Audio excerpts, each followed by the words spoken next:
My name is Eleanor. I'm 36, and I never expected my parents' funeral to be the day that would change everything. Standing beside my sister Catherine as she whispered demands about our inheritance, I couldn't have imagined how the reading of my parents' will would silence her forever, or reveal the truth they had kept hidden from us our entire lives. Before we jump back in, tell us where you're tuning in from, and if this story touches you, make sure you're subscribed, because tomorrow I've saved something extra special for you. Rain pattered against the stained glass windows of Westbrook Chapel, creating a melancholic soundtrack to match the somber occasion. The modest church was filled beyond capacity, a testament to the impact my parents had made in our small community of Millfield. People from every corner of our lives had gathered. My father's colleagues from the university where he had taught literature for 30 years, my mother's fellow volunteers from the community center, neighbors who had watched us grow up, and family members who had traveled from across the country. I sat in the front row, my black dress smoothed carefully over my knees, staring at the twin mahogany caskets adorned with simple white lily arrangements. The car accident had been sudden, a rainy night, a sharp turn, a driver who crossed the center line. Both gone in an instant, without goodbyes or final words of wisdom. The joint funeral seemed fitting for a couple who had spent 42 years together, rarely separated, even for a day. Catherine sat beside me, her designer heels tapping impatiently against the wooden floor. Despite the gravity of the occasion, she had managed to make her grief look glamorous, her black Prada dress and perfectly applied makeup creating an image of elegant sorrow. Every few minutes, she would dab at her eyes with a monogrammed handkerchief, ensuring her public display of emotion remained intact while the expensive mascara stayed in place. Our relationship had always been complicated. 7 years my junior, Catherine had been the golden child from the moment of her birth, beautiful, charming, and remarkably skilled at getting what she wanted. Where I had inherited my father's scholarly nature and my mother's practical approach to life, Catherine had developed a talent for performance and persuasion. By 18, she had left our small town for Los Angeles with dreams of becoming an actress. The reality had been less glamorous, small roles in commercials, a few lines in forgettable TV episodes, and an Instagram following that provided more validation than her actual career. I had stayed in Millfield, building a life that looked unimpressive from the outside but felt meaningful to me. After graduating with a degree in library science, I had worked at the university library for several years before accepting a position as the town's head librarian. I had renovated my grandparents' old cottage, cultivated a garden that supplied most of my produce, and built deep friendships with people who had known me my entire life. Catherine often referred to my existence as painfully provincial, a description I had come to embrace rather than resent. Now, as Pastor Williams concluded his eulogy with a quote from my father's favorite poem, I felt Catherine's manicured hand grip my arm. "When is the lawyer coming?" she whispered, her voice carrying more impatience than grief. Morris said, "He'd be here right after the service." "Mr. Harrington," I corrected gently, "and yes, he'll meet us at the house once everyone has paid their respects." She nodded, seeming satisfied, and returned to her performance of The Devastated Daughter as the final hymn began. I sang along quietly, the familiar words providing more comfort than I had expected. As the service concluded and people began approaching to offer condolences, I noticed Catherine checking her watch repeatedly, her attention clearly elsewhere. The receiving line seemed endless, each person with a story, a memory, or simply a warm embrace. Professor Jenkins, my father's department chair, pressed my hand between his weathered palms and spoke of Dad's brilliance in the classroom. Mrs. Abernathy from the community garden detailed how my mother had transformed the neighborhood with her tireless volunteer work. Each interaction filled in another piece of the mosaic that had been my parents' lives, revealing dimensions I hadn't fully appreciated while they were alive. Catherine, meanwhile, performed her role with practiced precision, accepting condolences with the perfect balance of gratitude and visible heartbreak. But whenever the conversation shifted away from her, I noticed her attention wandering, her eyes scanning the crowd as if looking for someone more important. "Eleanor, darling," came a familiar voice, pulling me from my observations. Aunt Margaret, my mother's older sister, wrapped me in a lavender-scented embrace. "How are you holding up?" "I'm okay," I said, surprised to find it wasn't entirely a lie. The grief came in waves, moments of crushing reality followed by periods of numb functionality. It helps to see how many people loved them. "They were extraordinary people," Margaret agreed, keeping her arm around my shoulders. "And they were so proud of you, Eleanor. Your mother called me just last week, gushing about the literacy program you started at the library." A lump formed in my throat. She never mentioned that to me. "They didn't need to tell you," Margaret said softly. "They showed it in how they spoke about you to everyone else." Catherine materialized beside us, her smile bright, but her eyes cool. "Aunt Margaret, so good of you to come all this way." She leaned in for a brief, careful hug that wouldn't disturb her makeup. "Will you be joining us at the house? We're having a small gathering before meeting with the family lawyer." The way she emphasized family lawyer carried an unmistakable undertone of anticipation. Margaret's eyes flickered between us, sensing something I couldn't quite identify. "Of course, dear," she said, patting Catherine's arm. "I'll be there shortly." As the crowd gradually dispersed, Catherine and I made our way to our separate cars. She had rented a sleek black SUV for her visit, unwilling to be seen in anything less impressive, while I drove the same reliable sedan I'd had for nearly a decade. "I'll meet you at the house," she called over her shoulder. "Don't wait for me if I'm delayed. I need to make a quick call." I nodded, watching as she slid into the driver's seat and immediately began applying fresh lipstick in the rear view mirror.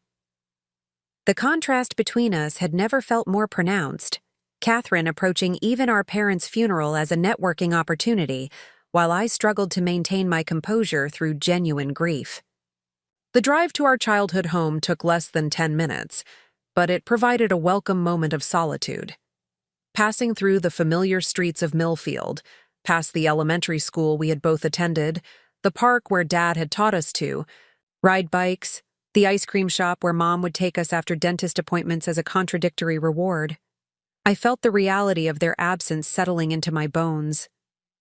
They would never again wave from the porch as I pulled into the driveway, never call just to check in, never send a care package of homemade cookies just because.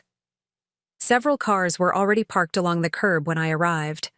Mrs. Caldwell, from next door, had organized the post-funeral gathering, coordinating a group of my parents' friends to provide food and ensure Catherine and I wouldn't have to worry about hosting details. The gesture was typical of the community my parents had nurtured, practical, thoughtful, and executed without fanfare. Inside, the house looked both familiar and strange. The furniture was exactly where it had always been, my mother's collection, a vintage teacup still displayed in the glass cabinet, my father's beloved books lining the shelves. But something essential was missing: the energy that had made this building a home. Without my mother's humming in the kitchen or my father's absent-minded commentary on whatever he was reading, the rooms felt like a museum dedicated to a life that no longer existed. People moved through the space with the awkward reverence reserved for the recently bereaved, offering food I couldn't imagine eating, and platitudes that washed over me without penetrating the fog of grief. I accepted each interaction with automatic gratitude, moving through the motions of being a good hostess as my mother would have expected. Catherine arrived 45 minutes later, making an entrance that temporarily shifted everyone's attention. She moved through the gathering with practiced charm, accepting condolences with gracious nods and strategically placed tears. From across the room, I watched as she engaged with distant relatives, subtly steering conversations toward herself, how difficult the loss was for her specifically, how challenging it had been to put her life in Los Angeles on hold, how brave she was being through it all. She hasn't changed much, has she? I turned to find James Anderson standing beside me, a plate of untouched food in his hands. We had dated briefly in high school before settling into a comfortable friendship that had survived my years at university and his time in the military. Now Millfield's chief of police, James had been one of the first people I'd called after receiving the news about my parents. "Catherine has always known how to work a room," I said, more tired than bitter. James nodded, his expression sympathetic. "How are you really doing, Ellie?" The question, asked without performance or pretense, nearly cracked my carefully maintained composure. "I'm not sure yet," I admitted. "It doesn't quite feel real." "It won't for a while," he said quietly. After my dad passed, I kept picking up the phone to call him for months. The simple honesty of his response was more comforting than all the formal condolences combined. We stood in companionable silence for a few moments, watching the social dynamics of the gathering unfold. "Mr. Harrington just arrived," James eventually noted, nodding toward the front door where my parents' lawyer was removing his overcoat. "Want me to run interference with Catherine while you greet him?" I smiled gratefully. "That obvious, huh?" "Only to someone who's known you both since elementary school," he replied with a gentle squeeze of my shoulder before moving toward my sister, who was currently dominating a conversation with my father's oldest friend. Robert Harrington had been my parents' attorney, financial advisor, and friend for as long as I could remember. His silver hair and wire-rimmed glasses gave him the appearance of a distinguished professor rather than a small-town lawyer. He spotted me immediately and crossed the room with purposeful strides. "Eleanor," he said warmly, clasping my hands in his, "my deepest condolences. Your parents were extraordinary people. Thank you for coming, Mr. Harrington, and for handling everything so efficiently." "Of course." He looked around the crowded living room. "Perhaps we should discuss the arrangements for reviewing the will. Your parents were very specific about their wishes." Before I could respond, Catherine materialized beside us, as if summoned by the mention of the will. "Mr. Harrington," she said, extending her hand. "I'm Catherine Mitchell, Eleanor's sister. I believe we spoke briefly on the phone yesterday." "Yes, Ms. Mitchell. As I was just telling Eleanor, we should make arrangements for the reading of the will." Preparing and narrating this story took us a lot of time, so if you are enjoying it, subscribe to our channel. It means a lot to us. Now back to the story. Catherine nodded eagerly. "We could clear the house now if you're ready. These things are best handled promptly, don't you think?" Mr. Harrington adjusted his glasses. "Actually, your parents left explicit instructions. The will is to be read tomorrow morning at 10 a.m. in my office, with both of you present along with a few specific individuals they named." Catherine's perfectly maintained smile faltered slightly. "Tomorrow? But I have a flight back to Los Angeles scheduled for tomorrow evening. Surely we can just handle it now while everyone is already here." "I'm afraid your parents were quite specific," Mr. Harrington replied, his tone polite but firm. 10 a.m. tomorrow at my office on Main Street. They also requested that their close friend Dr. Howard Chen be present, along with your Aunt Margaret. I watched confusion flicker across Catherine's face. "Dr. Chen? Dad's colleague from the biology department? What could he possibly have to do with our parents' will?" Mr. Harrington's expression revealed nothing. "All will be explained tomorrow, Ms. Mitchell. Now, if you'll excuse me, I should pay my respects to some of your parents' other friends before I depart." As he moved away, Catherine turned to me, irritation evident in the tight set of her jaw. "This is ridiculous. Why the theatrics? Why can't he just tell us what's in the will now?" "Mom and Dad must have had their reasons," I said, though I shared her confusion about Dr. Chen's involvement. The biologist had been a frequent dinner guest throughout our childhood, but I had never considered him particularly close to my parents. Catherine made a dismissive sound. "It's probably just Dad being dramatic from beyond the grave. You know, how he loved his mysteries and plot twists. She checked her diamond-studded watch. Well, I guess I'll have to change my flight. Not that there's likely to be much worth staying for. The implication was clear. She didn't expect the inheritance to be substantial. Our parents had lived comfortably but modestly on my father's professor's salary, and my mother's part-time income from the bookstore she managed. The house was their primary asset, and Catherine had made it clear during her infrequent visits that she found it painfully outdated and provincial. I'm sure they provided for both of us fairly, I said, trying to keep the conversation from devolving into an argument during our parents' memorial gathering. Catherine's smile didn't reach. Her eyes. Oh, I'm not worried about fair, Eleanor. I just hope they were realistic about our different situations. Your life here is... She gestured vaguely at the modest living room. Already established. Meanwhile, I'm trying to build a career in one of the most expensive cities in the country. The familiar dismissal of my choices stung, but I had long ago learned that engaging with Catherine's competitive comparisons only encouraged them. Instead, I excused myself to check on Aunt Margaret, who was sitting quietly in our father's favorite armchair, looking through an old photo album she had found on the bookshelf. Find anything good? I asked, perching on the ottoman beside her. She smiled, turning the album so I could see. Your 5th birthday.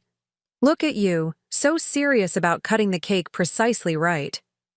The photograph showed me in pigtails and a party dress, my young face concentrated on the task at hand while my parents watched with obvious delight.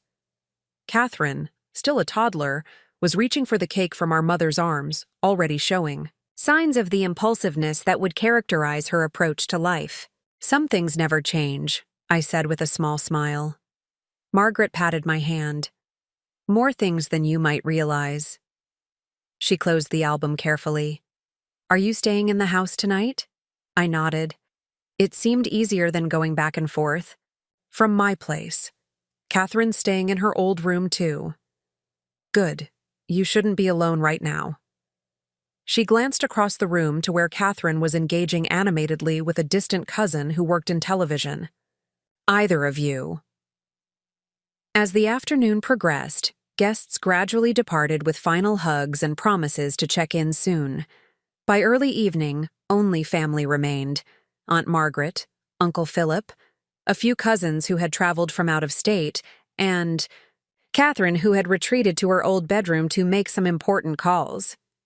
I moved through the house in a daze, collecting abandoned plates and glasses on autopilot. The mundane task provided a temporary focus, something concrete to accomplish when everything else felt impossibly abstract. The reality that my parents would never again walk through the front door, never sit at the kitchen table drinking coffee and doing crossword puzzles together, never call me with random questions about library operations or updates about neighborhood happenings. It was still too enormous to fully comprehend.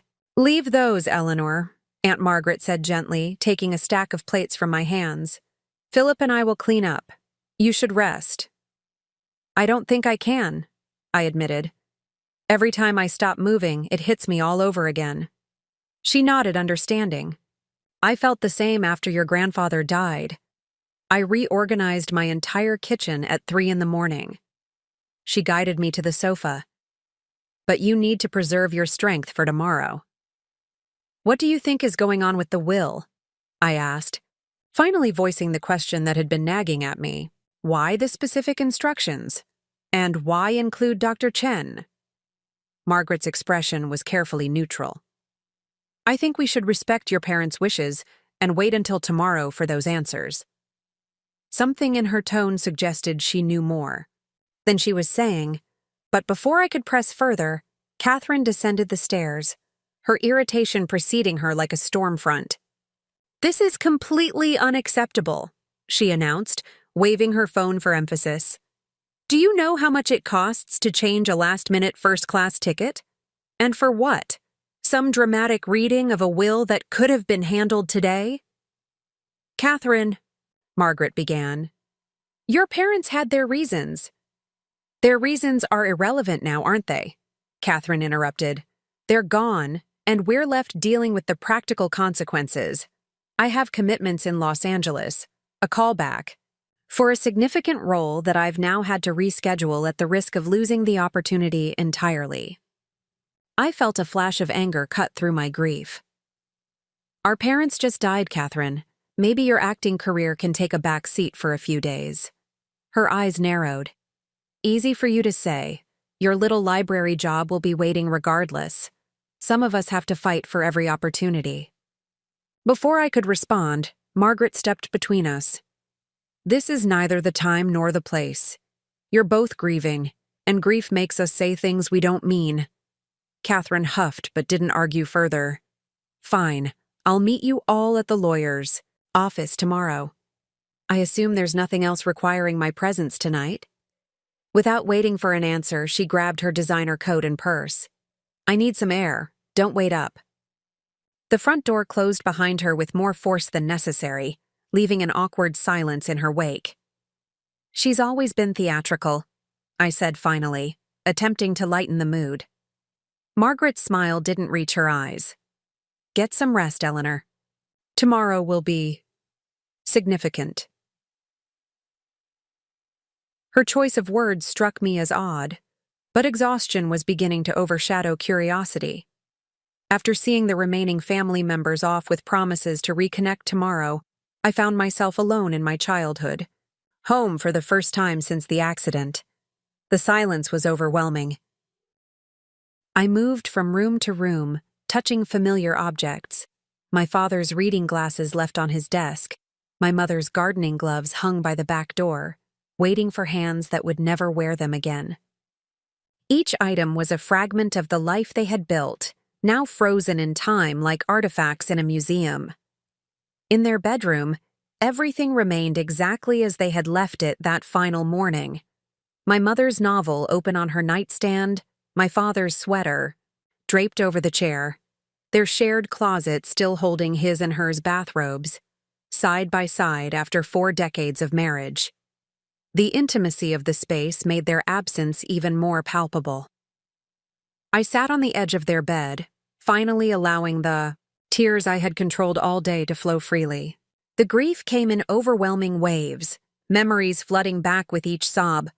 My father teaching me to read, my mother bandaging scraped knees, both of them attending every school event despite busy schedules, their unwavering support when I decided to become a librarian rather than pursue a more lucrative career.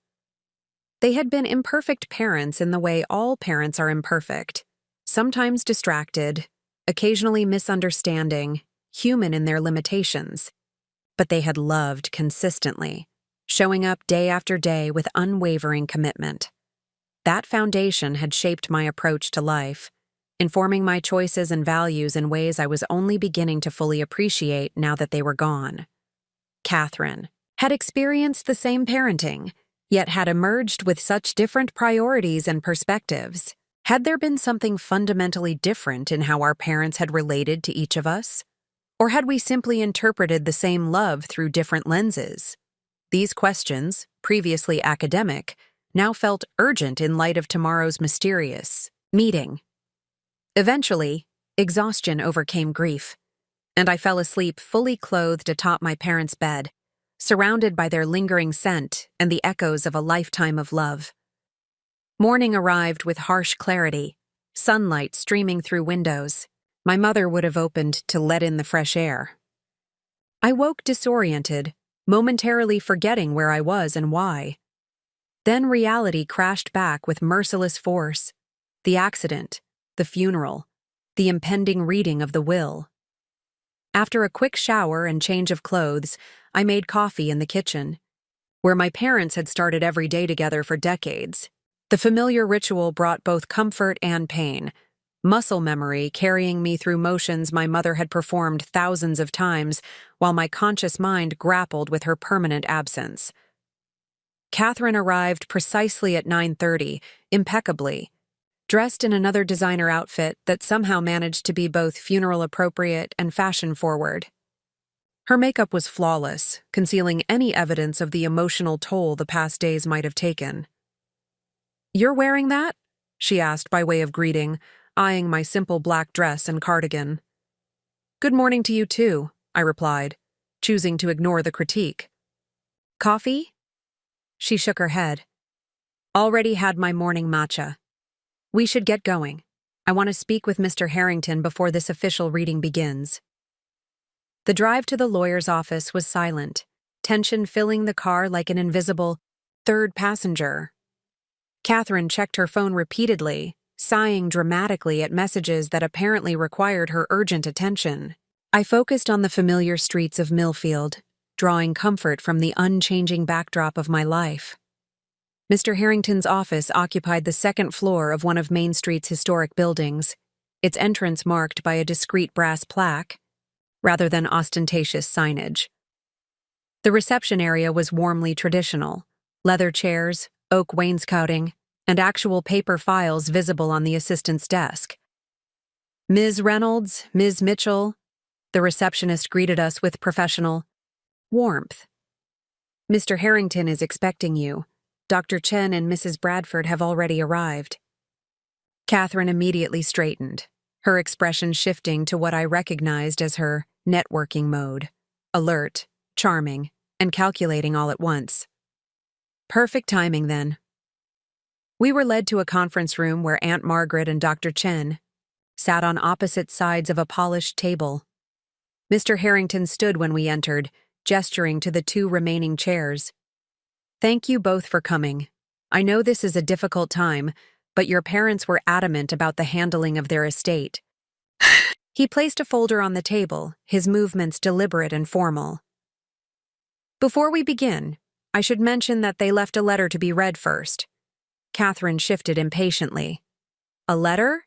Is that really necessary before getting to the terms?" "Of the will?" "It is, according to your parents' explicit instructions," Mr. Harrington replied, his tone making it clear this wasn't negotiable. He removed an envelope from the folder and broke the seal. "This is addressed to both of you in your mother's handwriting." As he began to read, I noticed Dr. Chen watching us with an intensity that seemed out of place for my father's genial colleague. Something significant was unfolding, though I couldn't yet discern its shape. "My dearest daughters," Mr. Harrington read, "if you're hearing this, then Howard and I have left this world, hopefully together as we've lived most of our lives. There is no easy way to share what follows, but we believe you deserve the truth, however belated it may be." "My dearest daughters," Mr. Harrington continued reading from my mother's letter, "if you're hearing this, then Howard and I have left this world, hopefully together as we've lived most of our lives. There is no easy way to share what follows, but we believe you deserve the truth, however belated it may be." Eleanor Catherine, the story of our family is more complicated than we've ever revealed to you. Howard Reynolds was not your biological father. The words hung in the air like suspended particles of dust. I felt as though I'd been struck, my breath catching painfully in my chest. Beside me, Catherine had gone completely still, her usual performative reactions abandoned in genuine shock. "This may come as a profound shock," Mr. Harrington continued, his professional demeanor softening slightly in acknowledgement of the bombshell he was delivering. "But please understand that Howard loved you both with his entire heart, from the moment you entered his life. In his mind and soul, he was your father in every way that matters." Catherine found her voice first. "This is absurd," she said, her tone sharp with disbelief. "Some kind of terrible joke. Our father—" Her voice caught on the word. "Dad would never have kept something like this from us." Mr. Harrington paused, his expression sympathetic but firm. "I assure you, Ms. Mitchell, this is not a joke.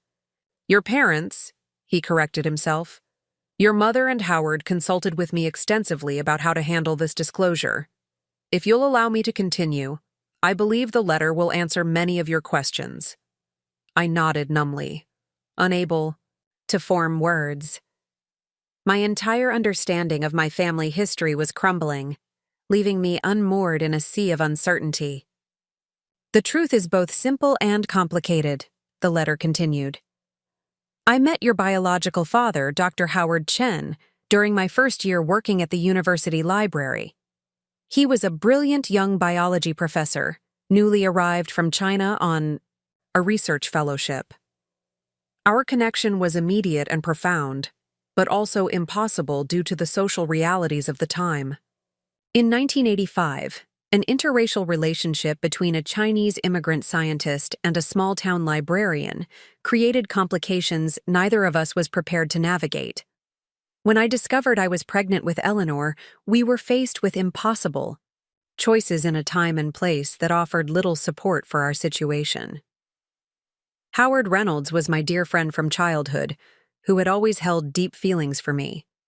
When I confided in him about my pregnancy, he offered a solution that seemed at the time to be the best path forward for everyone involved. He would marry me, give the baby his name, and we would raise the child together as our own. Dr. Chen, facing pressure from his department and concerned about his visa status, reluctantly agreed. What began as an arrangement of convenience evolved into genuine love and partnership. Howard Reynolds became my true companion, my best friend, and a devoted father. When Catherine was born 7 years later, she too was Howard Chen's biological child, conceived during a brief reconciliation that we all ultimately recognized was a mistake, as it threatened the stable family we had built. Throughout your childhoods, Dr. Chen remained in our lives as a family friend and your father's colleague. This arrangement, while painful for him, allowed him to be part of your lives in some capacity while maintaining the stability of the family unit we had created. I found myself looking at Dr. Chen through new eyes, searching his face for features I might recognize in my own. How had I never seen it? The slight almond shape of the eyes that I shared. The same widow's peak that had always seemed at odds with my father's, with Howard Reynolds' straight hairline. Dr. Chen met my gaze, his expression a complex mixture of sorrow, hope, and trepidation. He had always been kind to me during his visits, showing particular interest in my academic achievements and career choices. I had attributed his attention to collegial courtesy, never imagining a deeper connection. We debated for years about whether to tell you the truth, Mr. Harrington continued reading. Each time we considered it, we worried about disrupting your sense of identity and family. Perhaps this was cowardice disguised as protection. Perhaps it was genuine concern for your well-being. Whatever our reasoning, we now leave the choice to you about how to proceed with this information. Dr. Chen has respected our family boundaries for over 35 years, asking for nothing while quietly contributing to your education funds and future security. He has expressed to us that he would welcome a relationship with both of you, should you desire it, but expects nothing. The choice to connect with him is entirely yours. As for the practical matters of inheritance, Howard and I have structured our will to reflect both our legal obligations and our moral ones. The details will be explained by Mr. Harrington, but we have tried to provide for both our daughters while acknowledging the complex truth of our family. Please know that every decision we made, however flawed, was guided by love. For each other, for both of you, and yes, for Howard Chen, who sacrificed his paternal recognition to give you stability. We hope you can find it in your hearts to forgive our deception and understand the complicated time and circumstances that led to these choices. Our deepest wish is that this truth might eventually bring healing rather than division. With eternal love, Margaret Reynolds. The room fell into profound silence as Mr. Harrington carefully folded the letter and returned it to its envelope. Catherine's face had lost all color, her usual poise completely abandoned. I felt strangely calm, shock, perhaps, or the peculiar clarity that sometimes accompanies life-altering revelations. "This is impossible," Catherine finally said, her voice barely above a whisper. We can't be. She gestured vaguely between herself and Dr. Chen. I'm not. Dr. Chen spoke for the first time, his accented English soft but clear. I understand this is a tremendous shock. I have prepared myself for your anger, your disbelief, even your rejection. All are natural responses to such news. Natural? Catherine's voice rose sharply. There is nothing natural about discovering your entire life has been a lie. Nothing natural about learning your identity has been. She broke off, visibly struggling for control. I found myself studying Dr. Chen more intently. His dignified bearing, the thoughtful way he chose his words, the gentle intelligence in his eyes. I had always admired these qualities during his visits to our home. Had some part of me recognized our connection on a level beyond conscious awareness? Dr. Chen, I said, surprised by the steadiness of my own voice. Did you want to acknowledge us? All these years? His expression softened. Every day, he said simply. But I also wanted you to have stability, security, and social acceptance that would have been complicated by the truth. Howard Reynolds was an extraordinary man who gave you something I could not at that time.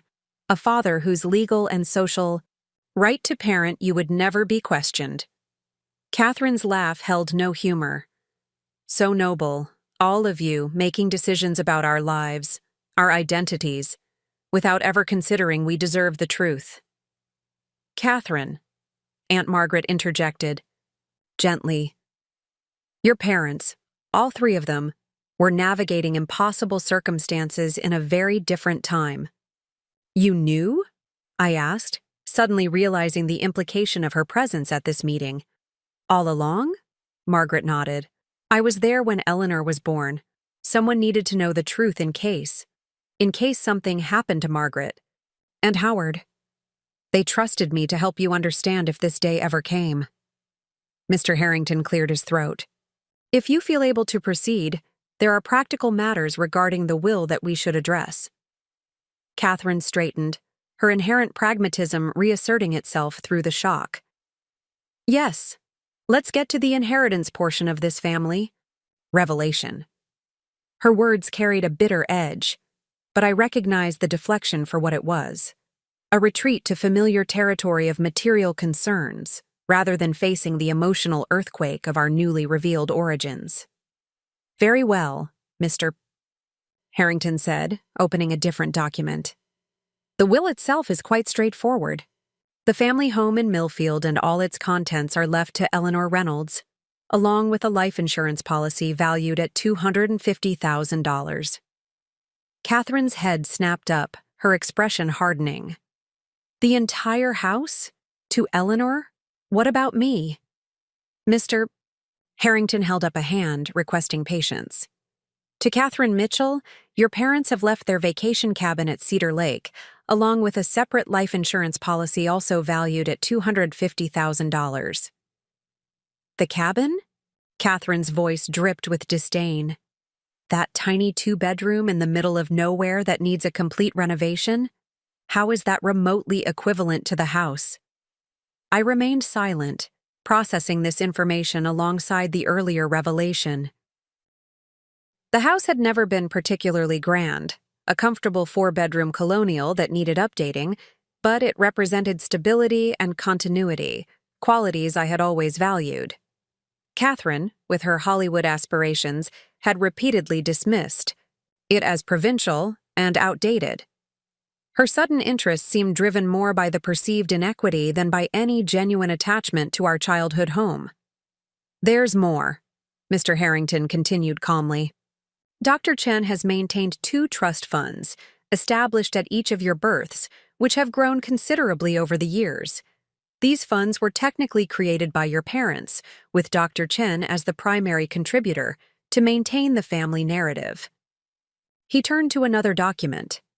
The Eleanor Reynolds Trust is currently valued at approximately $2 million. The Catherine Mitchell Trust holds an equal amount. The figure momentarily silenced even Catherine.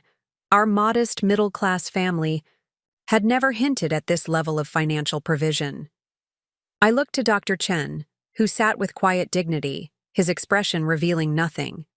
Additionally, Mr. Harrington continued, Dr. Chen has established a foundation in your mother's name, the Margaret Reynolds Literary Foundation, with both of you named as board members should you choose to accept the positions.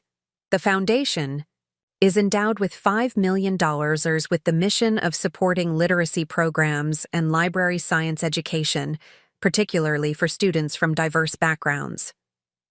The room fell silent again as we absorbed the implications. Our lives had been funded, in part by a man we had known only as our father's colleague, a man who, it turned out, was our actual biological father. The financial support revealed a level of care and commitment that contradicted any narrative of abandonment. Why? Catherine asked Dr. Chen directly, her voice uncharacteristically vulnerable. Why put all this money aside for children you weren't even acknowledging? Dr. Chen's hands rested calmly on the conference table. Because you were always my daughters, even when I could not claim you publicly. Your mother and Howard allowed me to contribute to your future security as a poor substitute for the daily fathering I couldn't provide. It was the least I could. Did you ever regret the arrangement? I asked, finding myself genuinely curious rather than accusatory. Watching another man raise your children? A flash of pain crossed his features before his composure returned. Regret is too simple a word.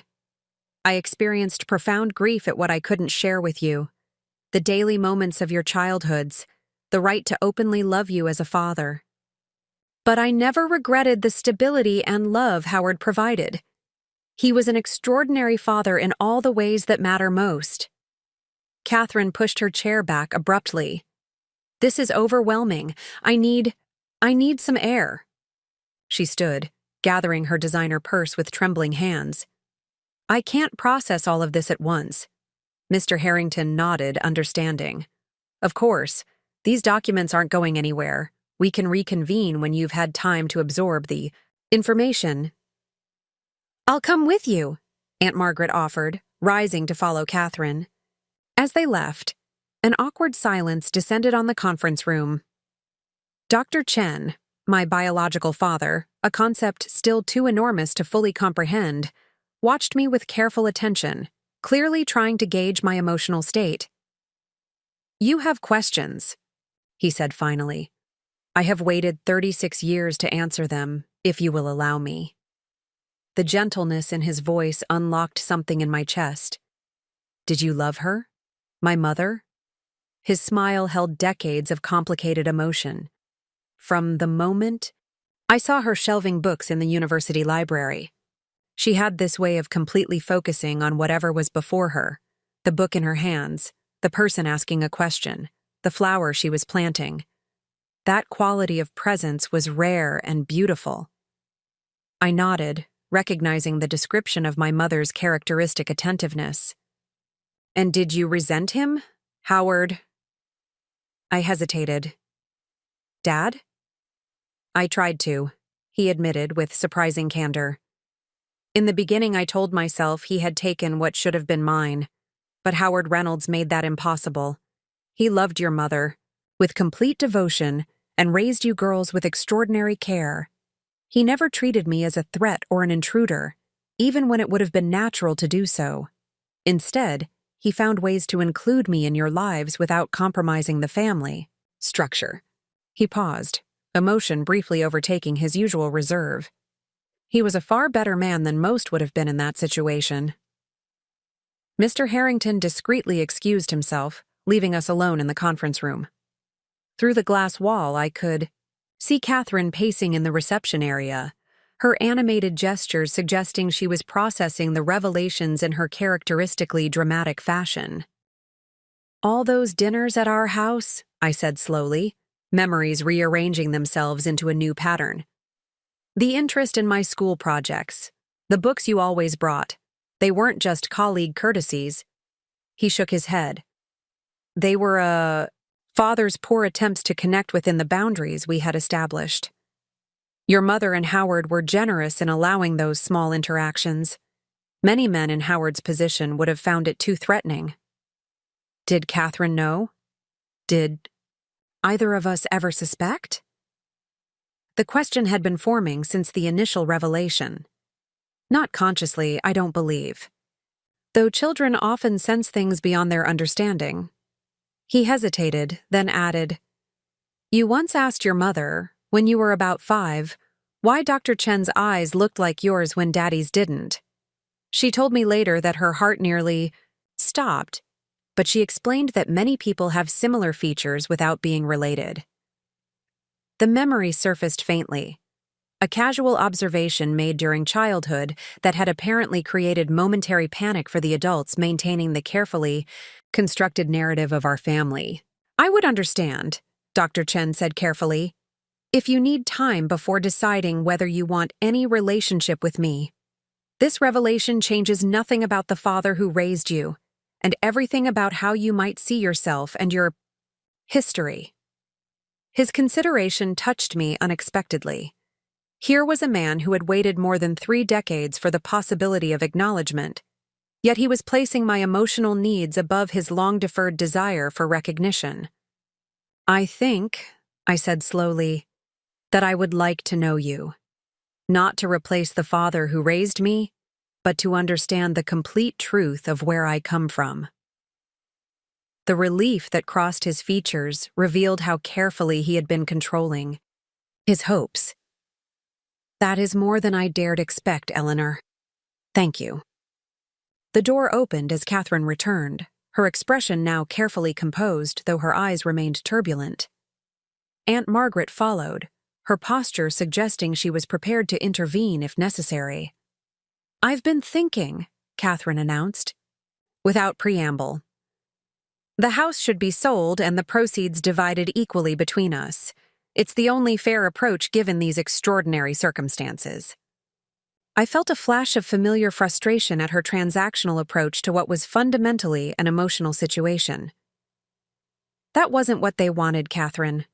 Mom and Dad, Howard, specifically left the house to me, probably because they knew I would want to keep it while you've made it clear for years that you have no interest in Millfield. That was before I knew our entire childhood was based on a convenient arrangement," she countered, her voice taking on the sharp edge I recognized from countless previous conflicts. "Besides, you've always had the privilege of being the firstborn, the favorite. Now I understand why. You were the reason for their marriage in the first place." "Catherine," Dr. Chen said gently, "I don't believe that's an accurate interpretation of your parents' feelings. They loved you both deeply and equally." She turned to him, eyes flashing. "With all due respect, Dr. Chen, you don't get to step in as a parental authority now. You gave up that right 36 years ago." The harshness of her words visibly affected him, though he maintained his composure. "You're right that I have not earned the right to guide your choices. I apologize for overstepping." His dignified acceptance of her rebuke seemed to unbalance Catherine momentarily. She had expected defensiveness or authority, not this humble acknowledgement of his limited role. "The fact remains," she continued, turning back to me, "that these revelations change the context of the will entirely. If we're being honest, neither of us knows what we would have wanted had they been truthful from the beginning." "They made their decisions, Catherine," I said firmly. "Maybe they weren't perfect decisions, but they were made with love and the best intentions given impossible circumstances. Honoring their wishes about the inheritance seems like the least we can do." "Easy for you to say when those wishes favor you," she shot back. Mr. Harrington, who had returned to the conference room, cleared his throat. "If I may interject, your parents anticipated potential conflict over the distribution. There is a video they recorded 2 years ago that they asked to be played in the event of disagreement." Without waiting for our response, he opened a laptop and queued up a file. The screen filled with our parents' faces, Mom looking slightly uncomfortable with the technology, Dad, Howard, with his characteristic gentle smile. They sat side by side on their living room sofa, the familiar setting creating an immediate ache of loss in my chest. "Hello, girls," our mother began, her voice bringing an unexpected surge of tears to my eyes. If you're watching this, then you've learned the truth about our family, and you're probably having strong reactions to both the revelations and our decisions about the inheritance. Howard nodded beside her. We want to explain our thinking about the distribution, in hopes that you'll understand our intentions. My mother continued. Eleanor, we've left you the house because you've built your life in Millfield, near the sea. Home and community you've always loved. The house represents continuity and roots, values that have always been important to you. Howard picked up smoothly, their practiced coordination evident even in this recorded message. Catherine, we've left you the lake house because it represents possibility and retreat, a place that could be renovated according to your vision, or sold to fund your creative pursuits in California. We tried to match what we left each of you to the values and priorities you've demonstrated throughout your lives. The financial provisions are identical, my mother added, because our love for each of you has always been equal and unconditional, regardless of the complicated circumstances of your births. Howard's expression grew more serious. Girls, we understand that learning about Dr. Chen's role in your lives may feel like a betrayal of trust. That responsibility is ours alone. He wanted to acknowledge you from the beginning, but respected our decision about what we felt would give you the most stable childhood in a time when mixed-race families faced significant challenges. Whatever you decide about developing a relationship with him, my mother said, her eyes suddenly shining with unshed tears, please know that he has loved you from afar with remarkable constancy. And please know that Howard has been your true father in every way that matters most. Howard smiled, the familiar crinkles around his eyes deepening. Being your father has been the greatest privilege of my life.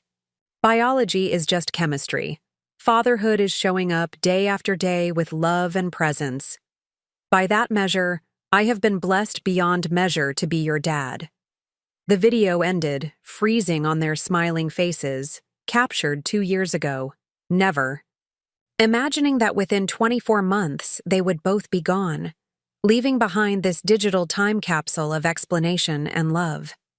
The room remained silent as the impact of their direct address from beyond settled over us. Catherine, for once, seemed at a loss for words, her usual quick retort suspended by the visible evidence of our parents' thoughtful consideration. They really did think about what would matter to each of us, I said finally, breaking the silence. The house for me, the lake property for you, they weren't making arbitrary distinctions. Catherine didn't respond immediately, her gaze still fixed on the frozen image of our parents. When she finally spoke, her voice carried none of its usual sharp edges. They looked so normal, sitting there together, knowing this massive secret, planning for its revelation, yet they just looked like Mom and Dad. They were Mom and Dad, I said gently. This truth doesn't erase the reality of how they raised us, the family we were. Dr. Chen, who had watched the video with visible emotion, spoke quietly. Your parents were extraordinary people who made difficult choices in complicated circumstances. Whatever you may think of those choices, please believe that they were made with deep love for both of you. Catherine turned to him, really looking at him perhaps for the first time since the revelation. Did you ever consider fighting for us? Legally challenging the arrangement? He shook his head. In the 1980s, as a Chinese immigrant on a temporary visa, my legal position was extremely vulnerable. But more importantly, disrupting your stable family would have served my needs at the expense of yours. That was never a sacrifice I was willing to make. His answer seemed to affect Catherine deeply. The self-interest she had initially attributed to all the adults involved in our family secret was difficult to maintain in the face of such evident self-sacrifice. I need time, she said finally, to process all of this, to figure out what it means for how I understand myself, my childhood, everything. Dr. Chen nodded. Of course. I have waited 36 years. I can wait longer for whatever relationship you might eventually want. There is no pressure, no expectation. The grace in his response struck me powerfully. This man, who had endured decades of watching his biological children grow up from a careful distance, was still placing our needs above his own understandable desire for connection. As we prepared to leave the conference room, I found myself at a crossroads of emotion. Grief for the parents I had lost, confusion about the rewritten narrative of my origins, curiosity about the biological father I had known only as a family, friend, and strange gratitude for the thoughtfulness with which all three of my parents had tried to provide for our futures, both emotionally and practically. Catherine and I walked silently to the parking lot, the morning's revelations having momentarily suspended our usual pattern of conflict. At her rental car, she paused, keys in hand. "What will you do?" she asked, the question encompassing far more than just my immediate plans. "Process," I answered honestly. "Grieve. Try to understand.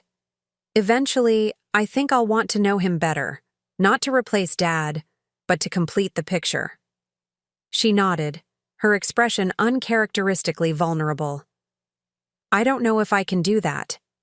It feels like betrayal somehow." "I understand," I said, and surprisingly I did. Catherine's relationship with our father, with Howard, had always been different from mine, characterized by a mutual admiration society that sometimes left me feeling like the practical, less exciting daughter. Learning that he wasn't her biological father might feel like the foundation of that special relationship had been built on quicksand. "Whatever you decide," I added, "we're still sisters. That hasn't changed." For a moment, her carefully constructed facade cracked completely, revealing genuine emotion beneath. Full sisters, apparently, not just half, as I always secretly wondered given how different we are. The admission surprised me. "You thought we might be half-siblings?" She shrugged, a gesture attempting casualness but failing to hide deeper feelings. "You were always so different, more like Dad with your books and quiet ways. I thought maybe Mom had been married before, or had you with someone else. I never imagined." She trailed off, gesturing vaguely to encompass the morning's revelations. The irony wasn't lost on either of us. Catherine had imagined a secret that placed me as the biological outsider, when in reality, we were both connected to a father we had never truly known. "We have a lot to figure out," I said finally. "Individually and together." She nodded, composing herself with visible effort. "I'm going back to LA tomorrow. I need distance from all of this to think clearly, but—" She hesitated, then continued with unusual sincerity. "I'll stay in touch this time." "Really?" As I watched her drive away, I felt the weight of the morning's revelations settle more fully. The parents I had known and loved were gone, but they had left behind not just material provisions, but also the truth, complicated, messy, and long overdue. Now it was up to me to determine what to do with that truth, how to incorporate it into my understanding of myself and my family history. Outside the law office, spring sunshine illuminated Main Street with painful brightness, the ordinary rhythms of small-town life continuing unaffected by my personal earthquake. Across the street, the library where I had built my career stood as a testament to continuity amid change. Inside those walls, I had discovered my professional calling, following in my mother's footsteps without knowing she had met my biological father in just such a place. The patterns of our lives, I realized, contained more meaning than I had previously recognized. Threads connecting generations in ways both visible and hidden.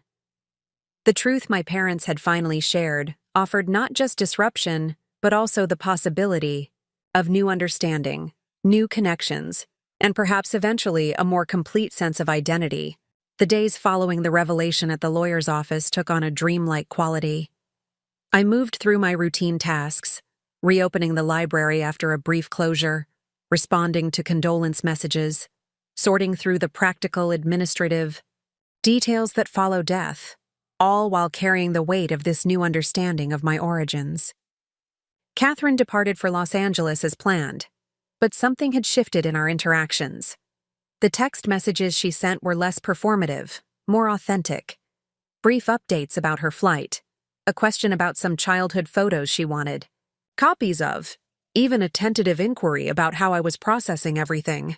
The competitive edge that had characterized our relationship for decades seemed temporarily suspended in the face of our shared discovery.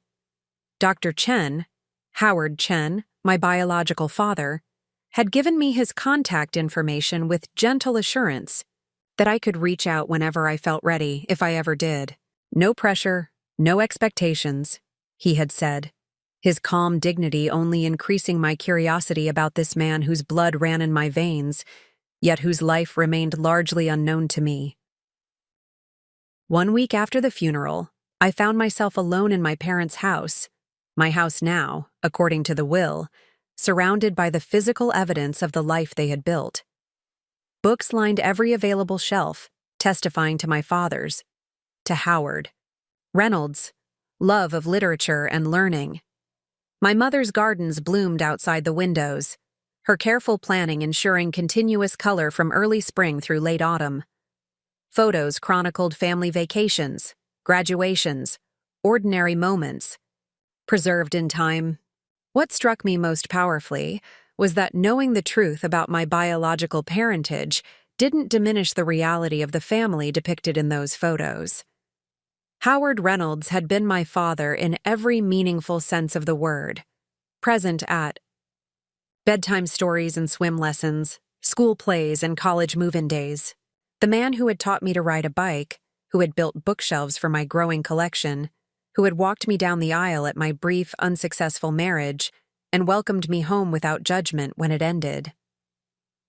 As I moved through the house, that evening, collecting items that needed attention, mail to sort, plants to water, trash to take out, I found myself in my father's study.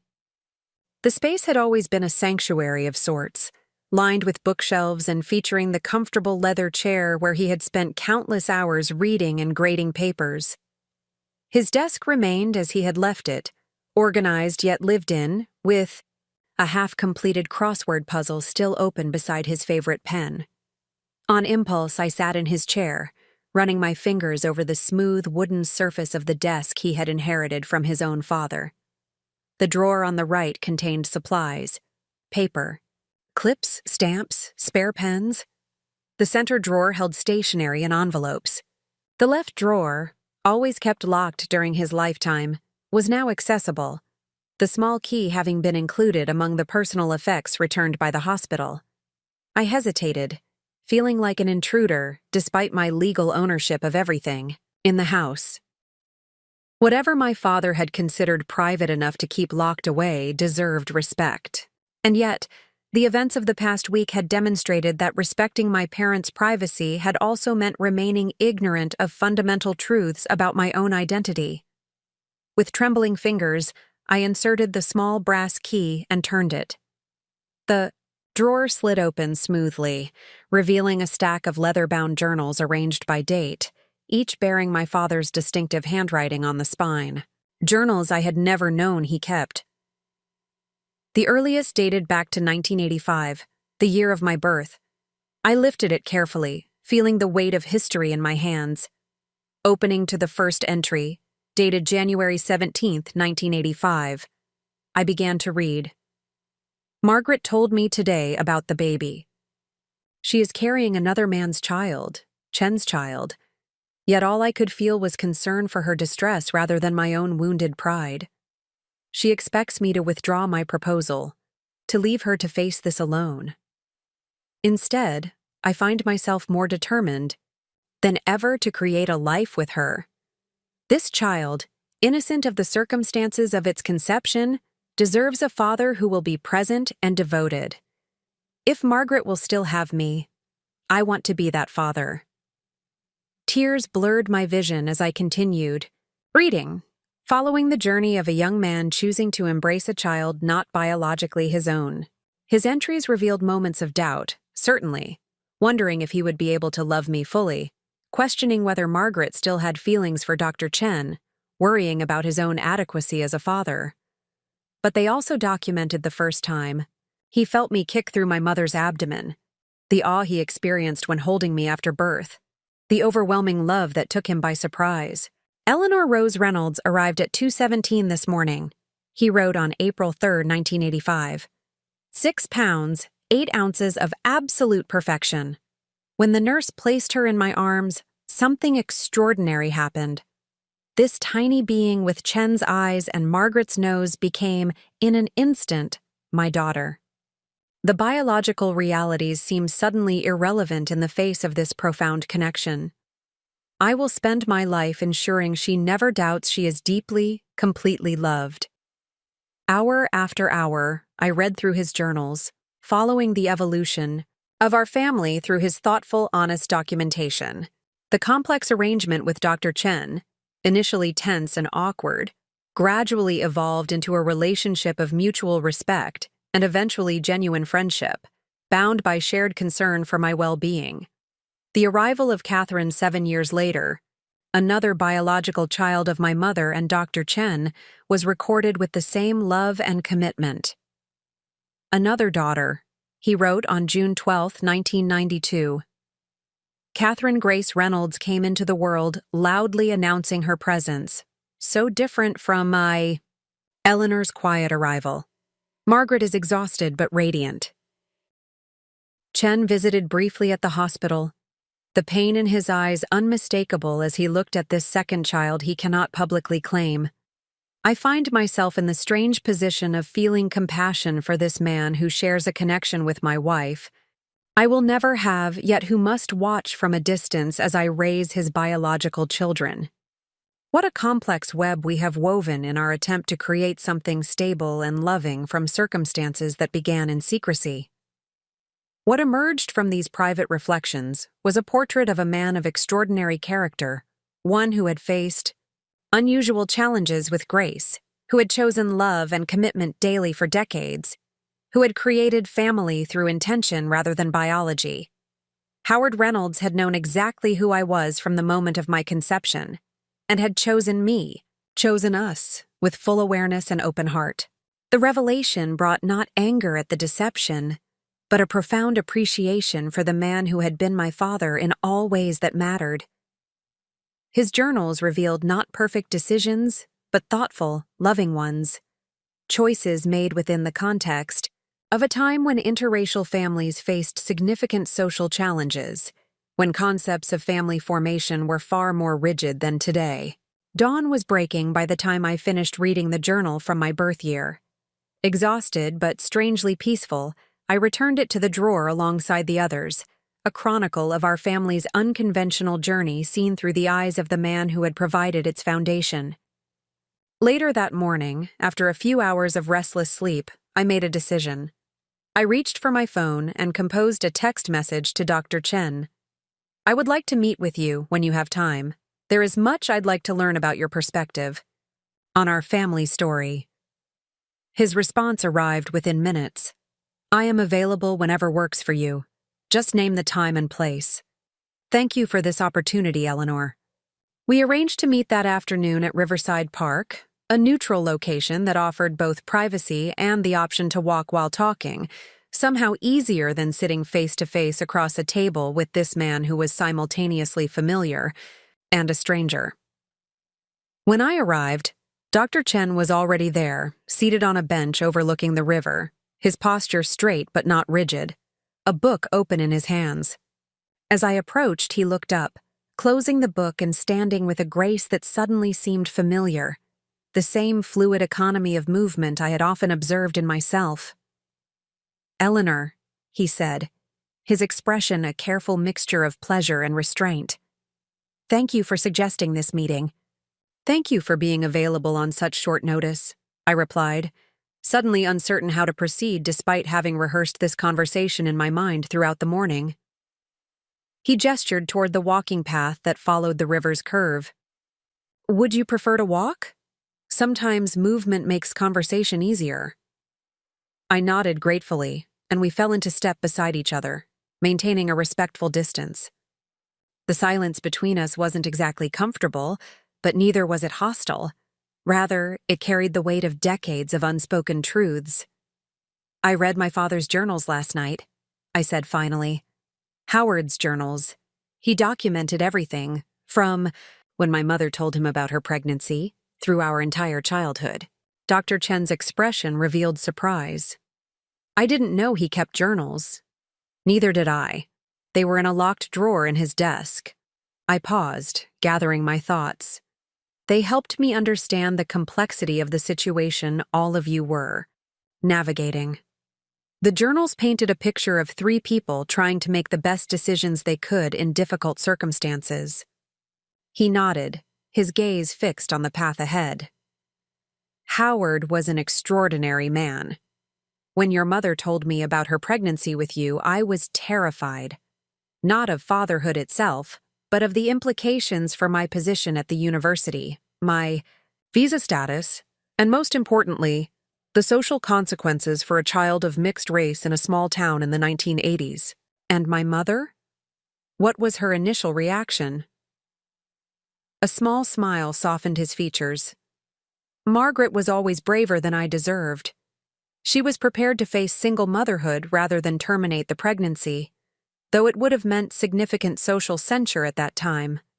When Howard offered his solution, marriage, his name for the baby, a stable family structure, she initially refused out of concern for his future.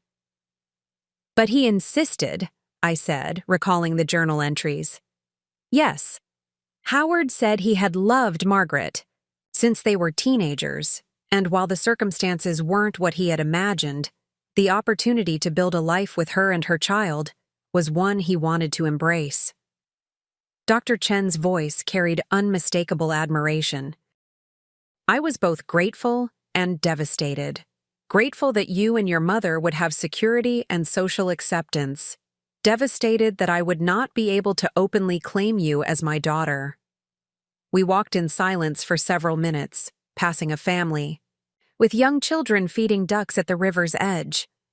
I watched the father lift his toddler to see the birds better, the casual physical intimacy between parent and child suddenly poignant in light of our conversation.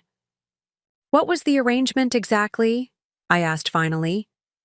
"How did you remain in our lives without revealing the truth?" "Your parents, Margaret and Howard, suggested that as colleagues at the university, it would be natural for our families to socialize occasionally. Howard introduced me as a friend from the biology department, and I became the family friend who appeared at birthday parties, occasional dinners, some holiday gatherings. Always at the periphery, but present enough to witness your growth. I thought back to those gatherings, seeing them through this new lens. You brought books every time you visited, science books mostly, but also stories about Chinese culture and history." He nodded, a flash of pleasure crossing his features. At the memory.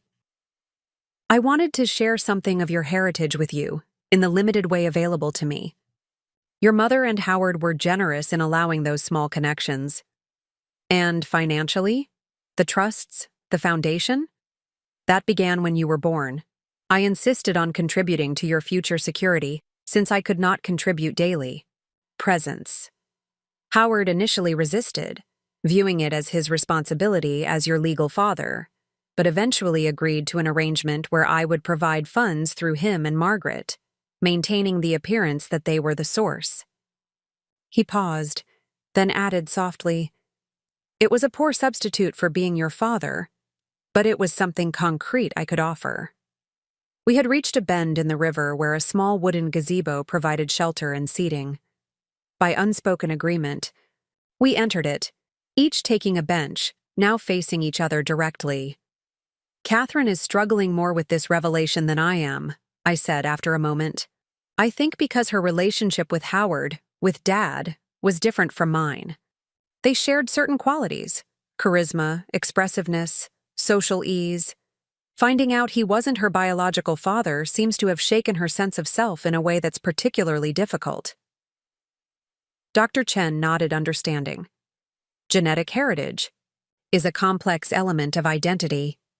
Some find comfort in biological connections, others in chosen family bonds. Catherine may need more time to integrate these different aspects of her origin story. "Did you ever regret the arrangement?" I asked, the question that had been forming since reading my father's journals.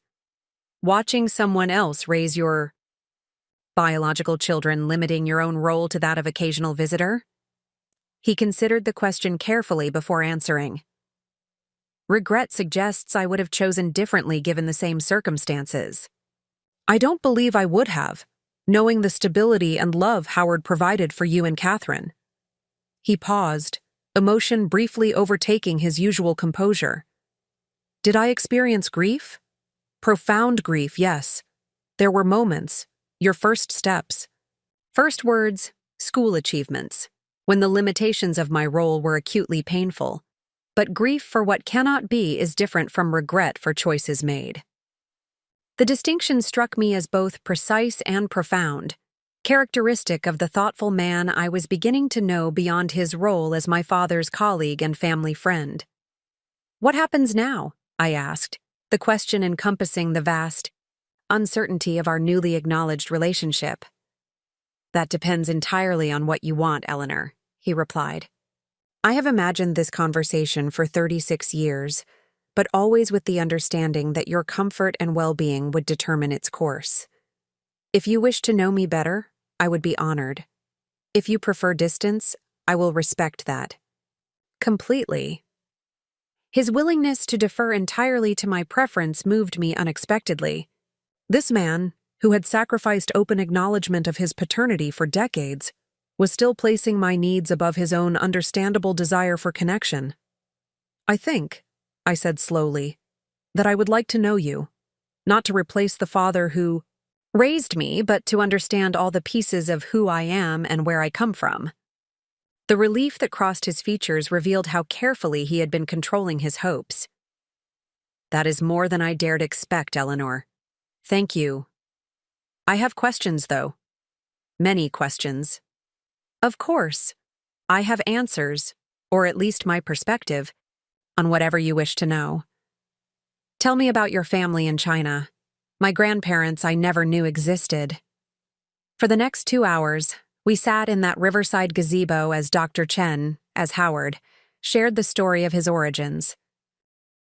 Born in Shanghai to university professors who had survived the Cultural Revolution through a combination of caution and good fortune.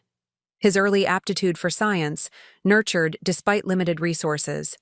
The extraordinary opportunity of a fellowship to study in America, arriving in 1983 as one of the first wave of Chinese scholars permitted to study abroad after diplomatic relations were normalized. He described my grandparents with vivid detail. My grandfather's passion for classical Chinese poetry, my grandmother's remarkable skill with traditional medicine and healing plants. Both had passed away without ever meeting their American granddaughters, though they had known of our existence through carefully coded letters and rare phone calls. They understood the complexity of the situation, he explained. In some ways, the concept of family arrangements made for social protection was not unfamiliar in Chinese culture, where extended family structures and practical considerations have long influenced family formation. As he spoke, I found myself searching his features for reflections of my own. The shape of his hands similar to mine, the same slight asymmetry in our smiles, the shared tendency to pause thoughtfully before answering difficult questions. These physical connections, previously unrecognized, now seemed obvious. "Do you have other family? Did you ever marry or have other children?" The question felt important. Were there half-siblings somewhere I had never known about? He shook his head. "No. There was a brief relationship some years after Catherine was born, but it didn't progress to marriage, and no other children." He hesitated, then added quietly, "Having experienced fatherhood from a distance, I couldn't imagine doing so again, and circumstances never aligned for a more traditional family structure." The implications of his answer settled heavily. This accomplished man had remained effectively alone, his emotional life shaped by the complicated arrangement that had defined our family. Whether this represented admirable devotion or unhealthy, attachment wasn't immediately clear, but the sacrifice was undeniable. As afternoon stretched toward evening, our conversation shifted from past to present. Dr. Chen, Howard, asked thoughtful questions about my life now, my work at the library, my home, my interests and aspirations. His genuine interest was evident in the attentive way he listened, connecting my current pursuits to stories or tendencies he had observed during my childhood. "You always loved organizing information," he noted with a smile. "Even as a small child, you would arrange your books by color, then by size, then by subject. Library science seems a natural extension of that inherent tendency." The observation, so specific yet so accurate, created an unexpected bridge between past and present, a continuity of identity that transcended the disrupted narrative of my origins.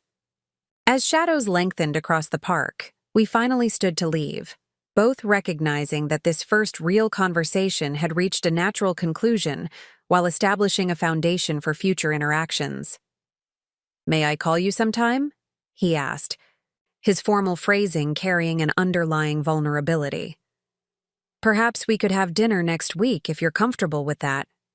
"I'd like that," I replied, surprised by how genuinely I meant it. "And yes, please call. I have more questions, but I need time to process what I've learned today." We walked back toward the parking area in comfortable silence. At my car, I hesitated, uncertain about the appropriate farewell for this unprecedented situation. A handshake seemed absurdly formal, yet more familiar gestures felt premature. Howard Chen solved the dilemma with characteristic sensitivity, offering his hand first, but with a warmth that acknowledged the potential for a deeper connection in time. "Thank you, Eleanor, for your openness today. It means more than I can adequately express." "Thank you for your patience," I replied. "All these years and still now." Driving home to the house that was now legally mine, I felt a curious sense of expansion rather than the confusion I had anticipated. Learning about my biological father hadn't diminished the reality of the man who raised me. Instead, it had added dimensions to my understanding of family, identity, and love. Howard Reynolds had chosen fatherhood with full awareness of the biological realities. Howard Chen had sacrificed public recognition of his paternity to ensure my social acceptance and stability. Both men, in their different ways, had acted from love rather than obligation. The house looked different somehow when I pulled into the driveway, as if my new understanding had subtly altered the physical space. It was still the home where I had grown up, still filled with memories of Howard Reynolds as my father, but now it also contained the awareness of Howard Chen's indirect presence throughout those years. The books he had given me still on the shelves, the influence of his genes evident in my features when I caught my reflection in the hallway mirror. That evening, Catherine called from Los Angeles, her voice carrying the slightly artificial brightness that suggested she was struggling more than she wanted to admit. "How are you doing with everything?" she asked after we had exchanged perfunctory updates about practical matters related to our parents' estate. "It's complicated," I admitted, curling up in our father's, in Howard Reynolds', favorite reading chair. "But not in the way I expected. I met with Dr. Chen today, Howard, and read Dad's journals from when I was born." "Dad kept journals?" The surprise in her voice mirrored my own earlier discovery. "Yes, detailed ones.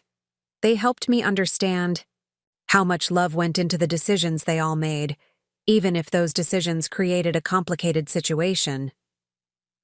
Catherine was quiet for a moment before responding. "I'm not ready for that yet. Meeting with him, I mean. It feels like betraying Dad somehow." "I understand," I said, and surprisingly I did. "There's no timeline for this, Catherine. You get to process it however works for you." Another silence then. "Have you thought about what you'll do with the house? Are you really going to keep it?" It needs so much updating to be marketable. The shift to practical matters was characteristic of my sister's approach to emotional complexity, but I recognized the underlying question about stability and continuity in a time when so much had been disrupted. I'm keeping it, I confirmed. Not as an investment property, but as home. I'm going to make some updates gradually, but it's still where I want to be. And the lake house? Her tone carried a mixture of curiosity and calculation. Are you interested in sharing ownership? We could renovate it together, maybe use it as a vacation rental. The offer surprised me. Catherine had always been fiercely independent about financial matters, preferring clear separation to shared arrangements. This suggestion of collaboration represented a significant shift in her approach to our relationship. That could work, I said carefully. We should talk more about it when you're ready to visit again. I was thinking maybe next month, she replied. I have a break between projects and… She hesitated, then continued with uncharacteristic vulnerability. I think I need to spend more time in Millfield, processing everything. Maybe go through some of the family photos and papers together. I'd like that, I said, meaning it sincerely. The house is yours to stay in whenever you want to come back. After we ended the call, I sat in the growing darkness of the living room, surrounded by the physical evidence of the family life Howard and Margaret Reynolds had created. The truth about my biological parentage hadn't erased that reality. Rather, it had added layers of understanding about the extraordinary people who had shaped my existence, both directly and indirectly. What constituted family, I was beginning to realize, wasn't limited to biological connection or legal definition. Family was built through consistent presence, through showing up day after day with love and attention. Howard Reynolds had been my father in every way that mattered, not because biology dictated it, but because he had chosen that role with full awareness and complete commitment. At the same time, the genetic connection to Howard Chen represented a part of my identity worth exploring, not as a replacement for the father who had raised me, but as an addition to my understanding of myself. The qualities I had attributed to random chance or general inheritance, my aptitude for systematic thinking, my preference for careful analysis before action, now had context within a biological heritage I was just beginning to comprehend. As I finally rose to prepare for bed, I caught sight of a family photograph on the mantel, the four of us at my college graduation, smiling into the camera with genuine happiness. The image captured a moment of authentic family connection, regardless of the biological complexities beneath the surface. What mattered, I realized, wasn't the genetic instructions that had formed our physical bodies, but the love that had shaped our hearts and minds. Tomorrow would bring new questions, new adjustments to this expanded understanding of my origins. I would need to continue integrating these revelations into my sense of identity, navigating the complex emotions that accompanied such fundamental discoveries. But tonight, in the quiet of the house that had witnessed my entire childhood, I felt an unexpected peace. A growing certainty that expanding my definition of family to include Howard Chen didn't diminish Howard Reynolds' role in my life, but rather highlighted the extraordinary circle of love that had surrounded me from the beginning. Spring gave way to early summer as I settled into a new rhythm of life. The library's seasonal reading program kept me busy during work hours, while evenings and weekends were devoted to the gradual process of sorting through my parents' belongings. Deciding what to keep, what to give away, and what to store required both practical assessment and emotional processing, each object carrying memories and significance beyond its physical form. Catherine surprised me by returning to Millfield 3 weeks after her departure, arriving with less fanfare and more genuine presence than her previous visits. She had cleared her schedule for 10 days, she explained, to help with the house and to begin planning renovations for the lake property. I've been thinking, she said on her second morning, as we sorted through kitchen cabinets together, maybe the lake house could be something we share rather than my owning it exclusively. We both have connections to it, and it might be nice to have a place we maintain together. The suggestion revealed a shift in her approach to our relationship, from competition to collaboration, from division to connection. I agreed readily, recognizing the olive branch for what it was. Our work took on an unexpected quality of healing as we uncovered forgotten treasures. Photos from vacations we had taken as children, art projects our mother had carefully preserved, notebooks filled with our father's elegant handwriting. Each discovery prompted stories and shared memories, creating bridges between our separate experiences of the same family. "Do you remember this?" Catherine asked, holding up a clumsily constructed clay bowl painted in garish colors. "I made it in 4th grade art class. Mom used it to hold her keys and spare change for years, even though it was hideous." I smiled, taking the misshapen object carefully. She treasured everything we made. Remember the wall in her study? The gallery of accomplishments, she called it. Everything displayed with the same importance. My drama competition certificates next to your spelling bee trophies. Catherine's voice held a new awareness. They really did treat us with equal value, didn't they? Even though we were so different. This recognition that our parents had celebrated our distinctive strengths rather than comparing them seemed particularly meaningful in light of the biological revelations.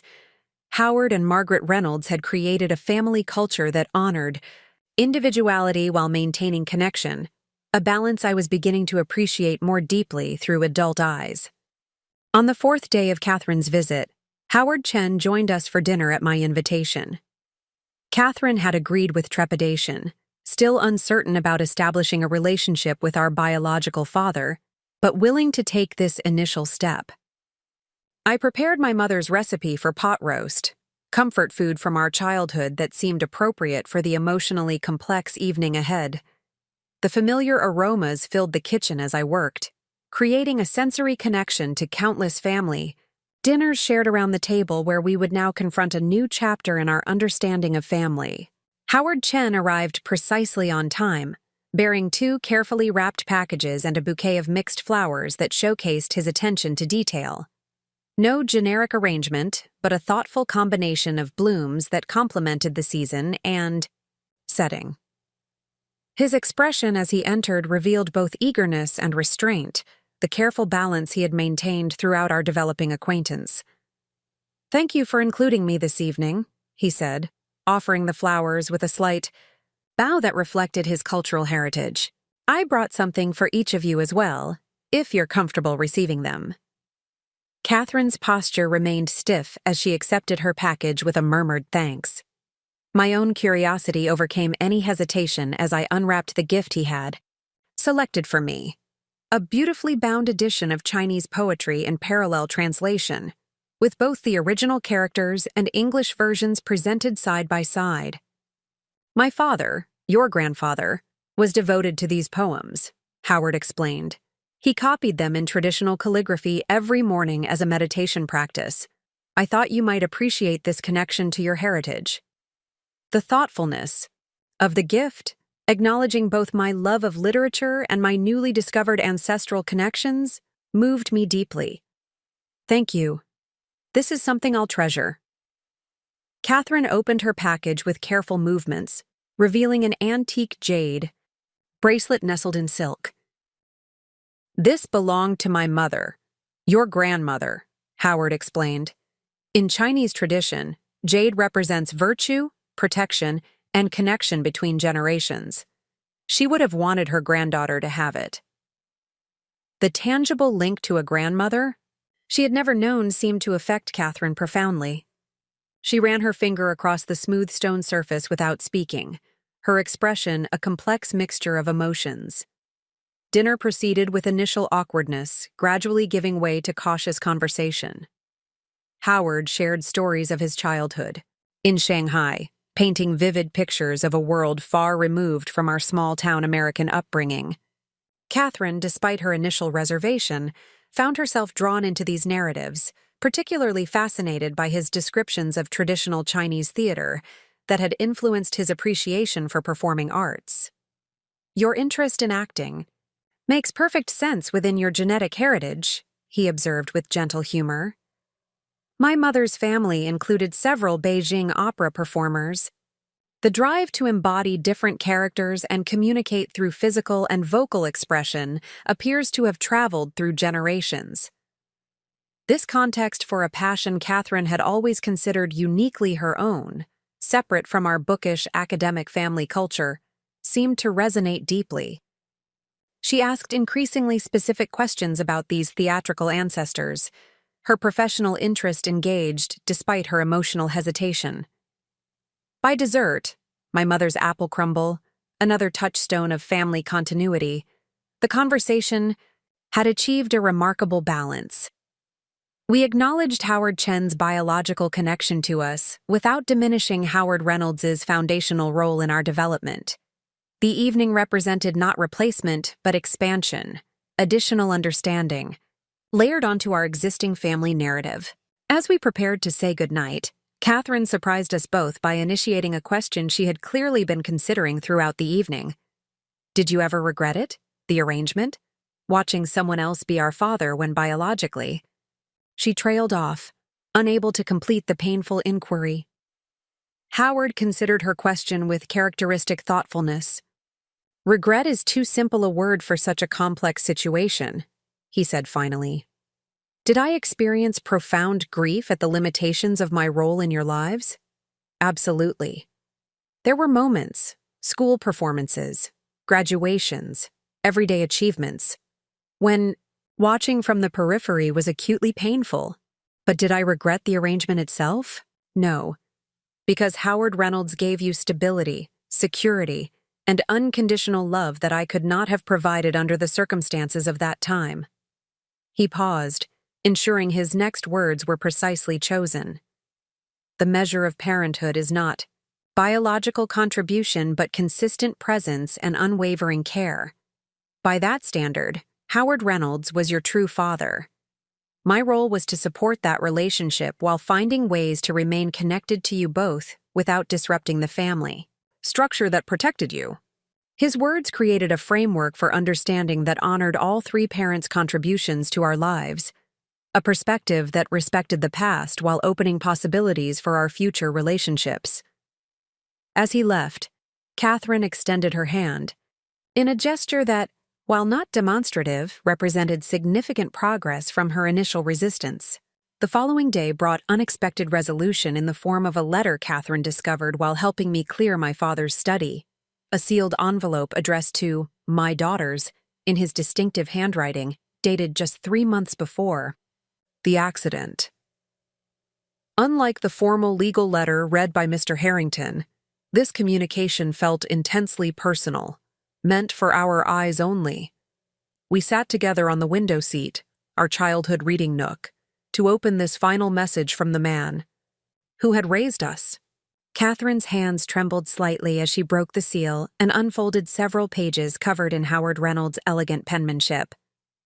My beloved Eleanor and Catherine, she read aloud, her voice catching. If you're reading this, you've learned the truth about our family's formation.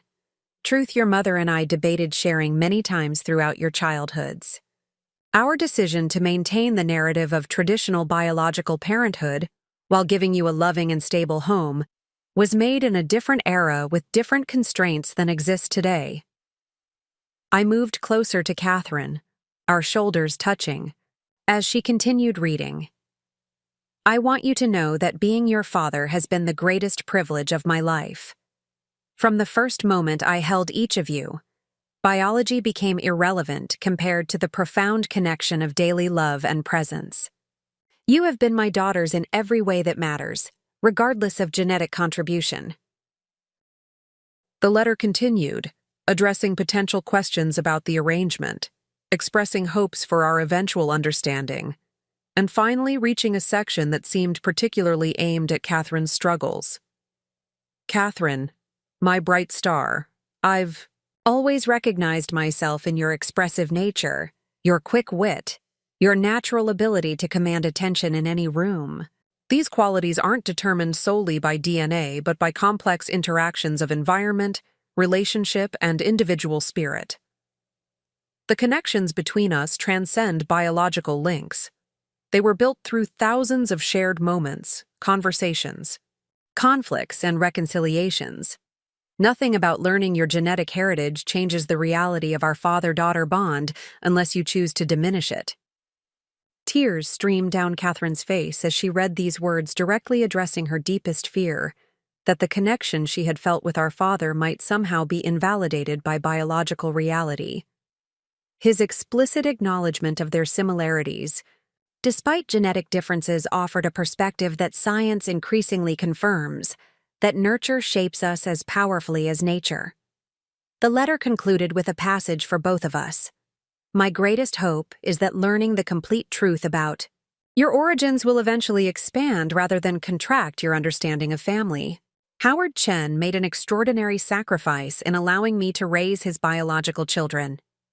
His consistent, if limited, presence in your lives represented remarkable strength of character. Should you choose to develop relationships with him, now, please know that doing so honors rather than betrays our family bond. Love is not a finite resource that diminishes when shared more widely. It expands to encompass new connections while preserving existing ones. You are, and will always be, my beloved daughters. The privilege of being your father has defined my life with meaning and joy beyond measure. Whatever you decide about, incorporating this new understanding into your identities, please remember that family is created through consistent love and presence, not merely through genetic instruction. With eternal love, Dad. Catherine carefully folded the letter when she finished reading, her composure temporarily abandoned as she processed this final communication. He knew, she said finally, her voice barely above a whisper. He knew exactly what I would struggle with, exactly what I would fear. He was your father, I replied simply. He understood you in ways only a parent who has been present for your entire life development could. This perspective, that Howard Reynolds's understanding of Catherine's specific emotional needs, represented the deepest evidence of their father-daughter connection, seemed to resolve something fundamental in her struggle. The bond they had shared wasn't invalidated by biological reality. Rather, it was validated by the intimate knowledge that comes only through years of attentive parenting. The remainder of Catherine's visit unfolded with remarkable healing. We divided our time between practical tasks, creating an inventory of the house contents, beginning plans for the lake property renovation, sorting through personal possessions, and deeper emotional work of integrating our expanded understanding of family. Howard Chen joined us twice more, once for an afternoon at the lake house where he helped assess renovation needs with his engineer's precision, and again for dinner at a local restaurant where his visible delight in sharing a meal with both. His biological daughters created a poignant reminder of what he had sacrificed for decades. On her final evening before returning to Los Angeles, Catherine and I sat on the back porch watching fireflies emerge in the summer twilight. The comfortable silence between us represented significant evolution in our relationship, from competition to collaboration, from comparison to connection. I've been thinking about the inheritance situation, Catherine said eventually, her tone reflective rather than calculating. Dad was right in how he structured things. The house belongs here with you. You're the one who values Millfield, who has built a life here that connects to our family history, and the lake property makes more sense for me. A place I can visit, renovate according to my aesthetic, perhaps use as a creative retreat. Her recognition of the thoughtfulness behind our parents' decisions, seeing beyond dollar amounts to the symbolic meaning of each bequest, revealed her growing emotional maturity. The Catherine of 2 months ago would have focused exclusively on financial equivalence. This Catherine recognized the deeper values our parents had attempted to honor.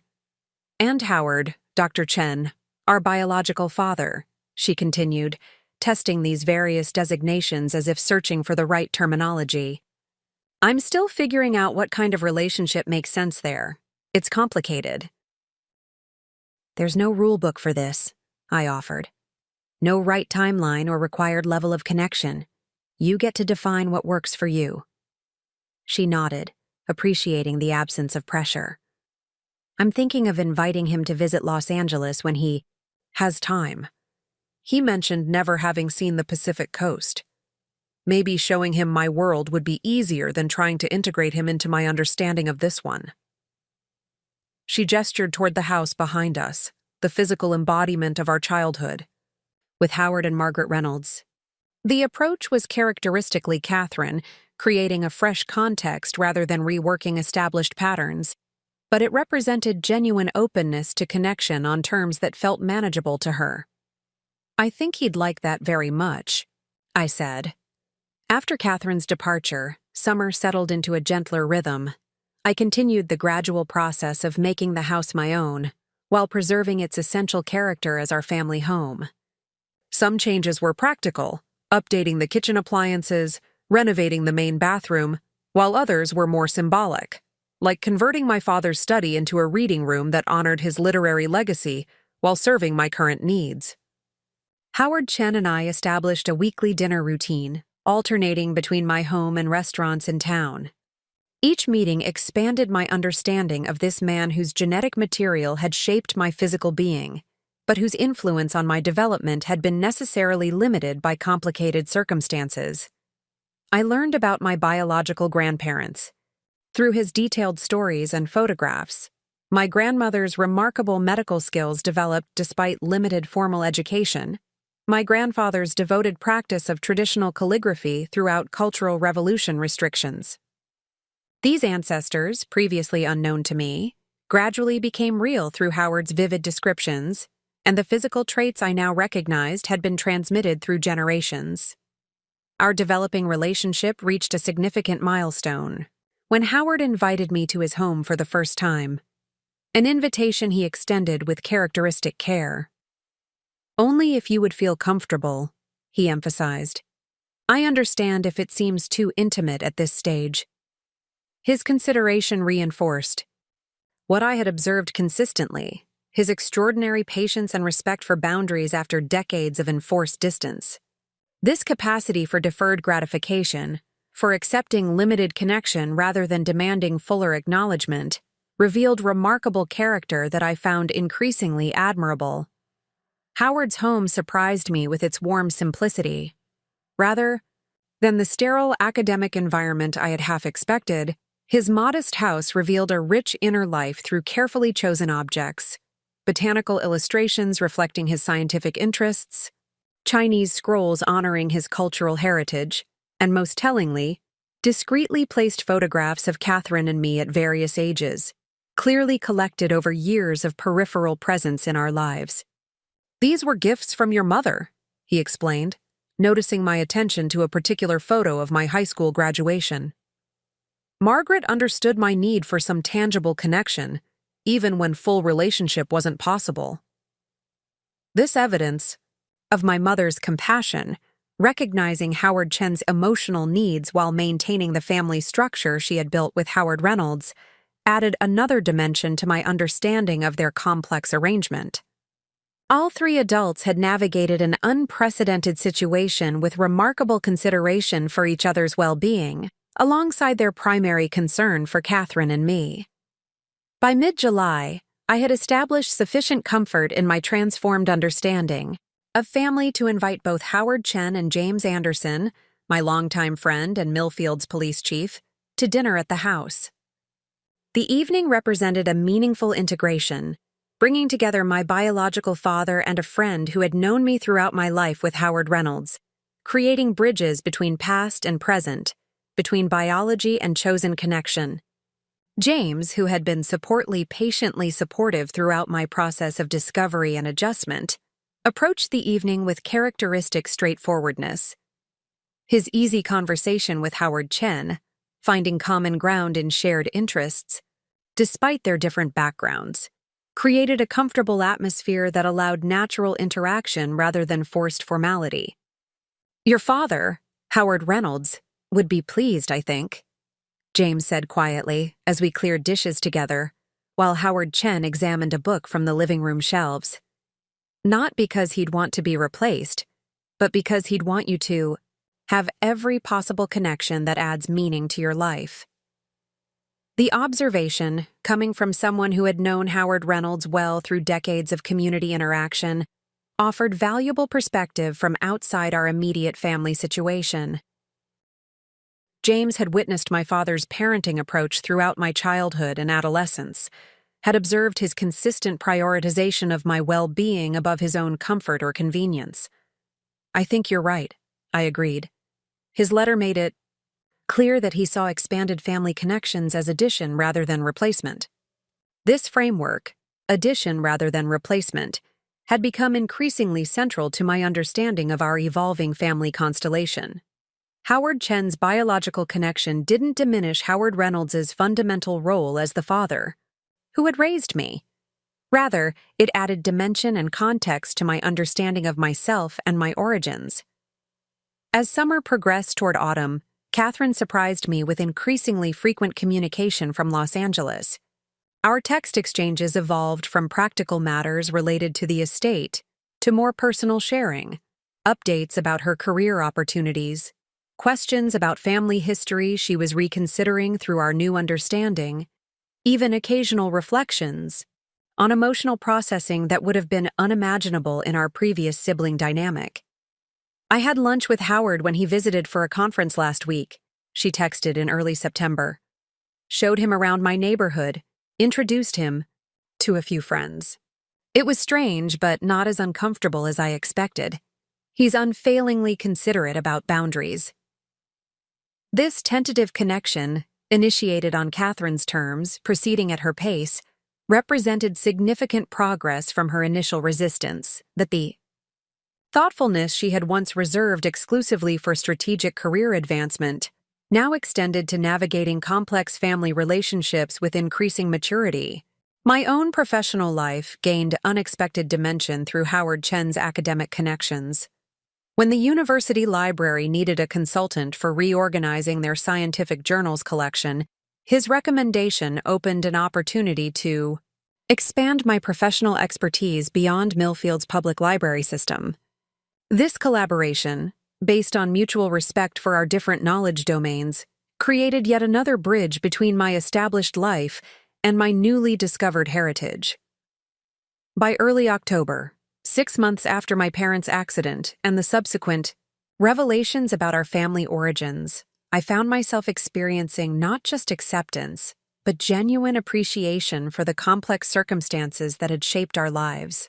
The three adults who had contributed to our formation, Margaret and Howard Reynolds as our daily parents, Howard Chen as our biological father and peripheral presence, had navigated unprecedented circumstances with remarkable commitment to our well-being.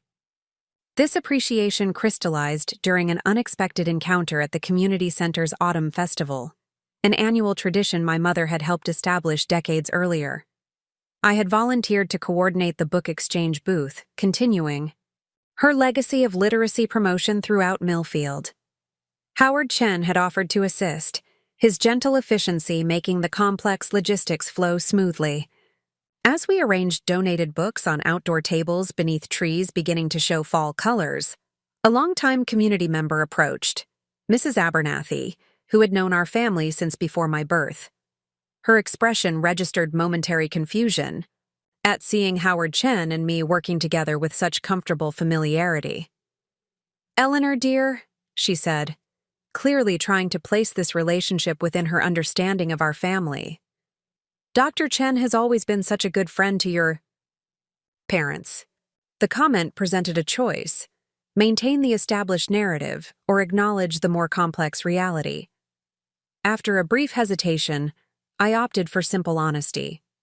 Yes, he was an extraordinary friend to our family, and, as we've recently learned, he's also my biological father. Mrs. Abernathy's eyes widened briefly before her expressions settled into thoughtful understanding. "Well," she said finally, "that explains certain things I always wondered about." She turned to Howard with remarkable adaptability. "Your daughters are a credit to all three of their parents, Dr. Chen. Margaret and Howard raised them beautifully, but anyone with eyes could see something of you and Eleanor especially." Her matter-of-fact acceptance, neither scandalized by the revelation nor overly dramatic about its significance, represented the best of small-town community at its most evolved. This acknowledgement of complex family formation without judgment or excessive curiosity suggested that our parents' fears about social acceptance, while valid in their time, might have eventually been navigable within this community of long-established relationships. As Mrs. Abernathy moved on to examine the book selection, Howard stood momentarily speechless, visibly moved by this casual public acknowledgement of his connection to me. "That is the first time," he said quietly, "in 36 years, that anyone has openly referred to you as my daughter in a social setting." The significance of this milestone, this small moment of public recognition after decades of careful discretion, affected us both deeply. For Howard, it represented belated acknowledgement of a fundamental relationship long kept in peripheral vision. For me, it offered integration of separate aspects of identity into a more complete understanding of self and family. That evening, sitting on my back porch watching the sunset paint the autumn sky in vivid colors, I found myself reflecting on the extraordinary journey of the past 6 months. The devastating loss of my parents had initiated a cascade of revelations that had fundamentally transformed my understanding of family, identity, and love. What had initially seemed like a narrative of deception had revealed itself as a story of extraordinary commitment. 3 adults navigating impossible circumstances with remarkable consideration for each other and primary concern for the children, whose well-being depended on their choices. Howard Reynolds had embraced children not biologically his own with unwavering devotion. Margaret Reynolds had maintained connections that allowed all parties some measure of relationship within necessary boundaries. Howard Chen had accepted painful limitations on his paternal role to ensure our stability and social acceptance.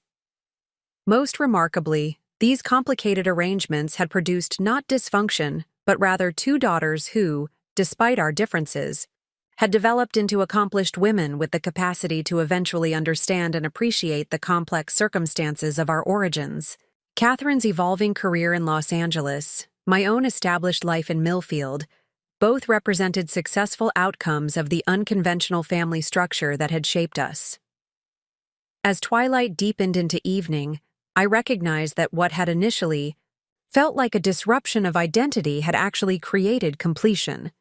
The addition of previously missing pieces that allowed fuller understanding of myself and my place in the world. The legacy of both my fathers, Howard Reynolds through daily presence and guidance, Howard Chen through genetic inheritance and careful peripheral support, had combined to shape who I had become. Family, I now understood, transcended simple, biological or legal definitions. It was created through the accumulated impact of daily choices, consistent presence, and unwavering commitment. My expanded understanding of my own origins hadn't diminished established bonds, but rather had added dimensions of connection that enriched my sense of identity and belonging.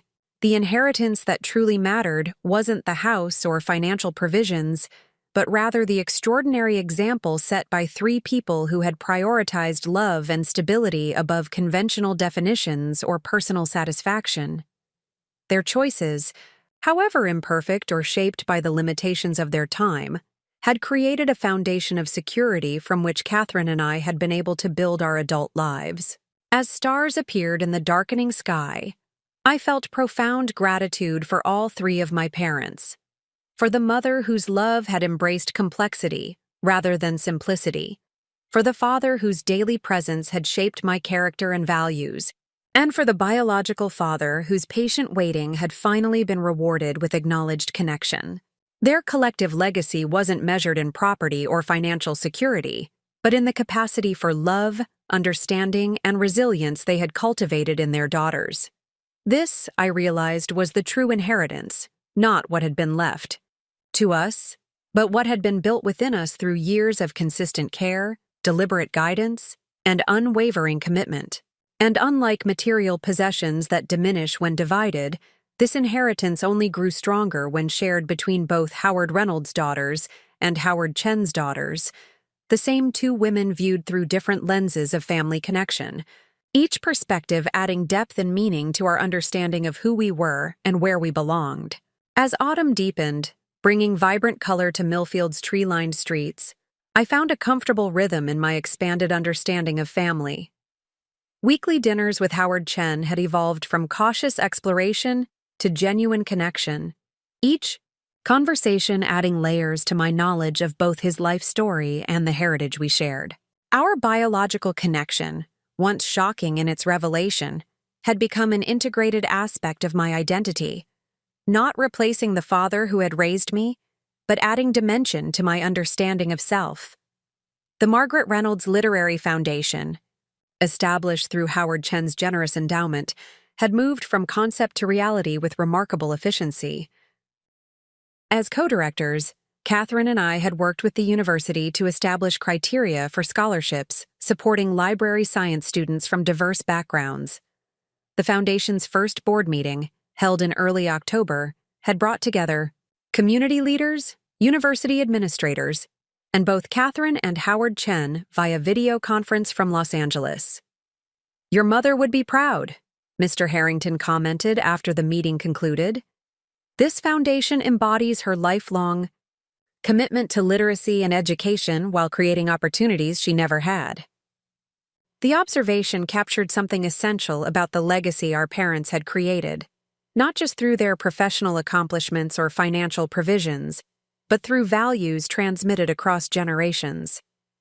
My mother's passion for making literature accessible to everyone, regardless of background or circumstance, now continued through institutional support that would outlast any individual lifetime. As Halloween approached, Catherine surprised me with news of another visit to Millfield. "I need to check on the lake house renovations," she explained during our weekly phone call, "and I'd like to be there for the Foundation's first scholarship announcement. Also," she added with uncharacteristic hesitation, "I've been thinking about Thanksgiving." The holiday's approach had been weighing on my mind as well. Our first major family celebration without our parents loomed as both logistical challenge and emotional milestone. Catherine's acknowledgement of its significance suggested her growing willingness to engage with difficult emotions rather than deflecting through practicality or performance. "What are you thinking?" I asked, careful to maintain neutrality rather than directing her considerations. "Maybe we could host it at the house," she suggested, not trying to replicate exactly what Mom and Dad would have done, but creating something new that still honors traditions. "We could invite Aunt Margaret and Uncle Philip, maybe a few close friends, and—" She paused before adding, "Howard, if you're comfortable with that." The suggestion, particularly Catherine's initiative in including our biological father, represented remarkable evolution in her approach to our reconfigured family understanding. Just 6 months earlier, she had barely been able to acknowledge Howard Chen's existence without resentment. Now she was proposing his inclusion in what had always been our most intimate family gathering. "I think that would be lovely," I replied, careful not to overemphasize the significance of her suggestion. The house has always been meant for gathering family, however we define it. Catherine arrived the following week with uncharacteristic simplicity, driving herself rather than arranging elaborate transportation, bringing just one modest suitcase rather than the excessive luggage that had previously characterized her visits. Her appearance, while still polished, lacked the performative quality that had often created distance between us. "The house looks good," she observed as we carried her bag inside. "You've made some changes without erasing what makes it home." The comment acknowledged my careful balance of preservation and adaptation, updating essential systems and refreshing tired decor while maintaining the character of spaces that held decades of family memories. Like our approach to incorporating Howard Chen into our lives, the renovations represented addition rather than replacement, honoring history while accommodating present needs. We spent her first evening reviewing plans for the lake house renovation, which had proceeded more systematically than I would have expected from my typically impulsive sister. The architect's drawings revealed thoughtful preservation of the cabin's rustic character, while modernizing infrastructure and creating more functional spaces. I'm thinking of it as a creative retreat, Catherine explained, showing me renderings of a converted boathouse reimagined as a small performance and rehearsal space, a place where I can work on scripts and possibly host workshops for emerging actors, something that serves a purpose beyond just vacation property. This consideration of purpose and contribution represented significant evolution in Catherine's approach to the inheritance. Rather than viewing the property purely as a personal asset or status symbol, she was considering its potential for meaningful creative engagement, a shift that aligned with our parents' values of using resources for growth and community benefit. The Margaret Reynolds Literary Foundation's first scholarship announcement, scheduled for that weekend, had generated considerable community interest. The local newspaper had requested an interview, which Catherine and I decided to conduct together, presenting a united front despite our different connections to Millfield. "How does it feel to honor your mother's legacy through educational support?" the reporter asked, her recorder placed carefully between us in the library's small conference room. Catherine, who had always been more comfortable with media attention, answered first. "Our mother believed that education creates possibilities that transcend circumstances. This foundation extends that belief into practical support for students who might otherwise lack access to advanced education in library science." I added my perspective. Margaret Reynolds understood that libraries aren't just repositories for books, but community spaces where everyone deserves equal access to information and opportunity. These scholarships continue that democratic vision while acknowledging the importance of diverse perspectives in shaping library services. The reporter nodded appreciatively before addressing the more personally challenging aspect of our story. "And how has learning about your biological father affected your approach to this foundation?" Dr. Chen is listed as the primary financial contributor. The question, while professionally relevant, probed the complex personal journey we had navigated over recent months. Catherine and I exchanged glances, silently negotiating who would address this more sensitive territory. "Our family story is more complicated than we initially understood," I said carefully. "But the foundation reflects the values and commitments of all three parents who contributed to our lives.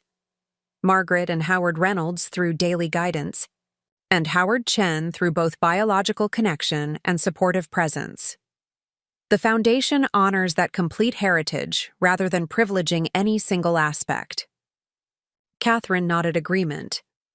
"We're fortunate to have had parents, all three of them, who prioritized education, community service, and creating opportunity for others. The foundation represents their collective legacy rather than belonging to any individual." Our unified response, acknowledging complexity while emphasizing shared values, seemed to satisfy the reporter. The resulting article, published the following day, presented a thoughtful exploration of both the foundation's mission and the uncommon family circumstances that had shaped it. The scholarship announcement ceremony itself, held in the university, library's main reading room, brought together the various strands of our expanding family narrative.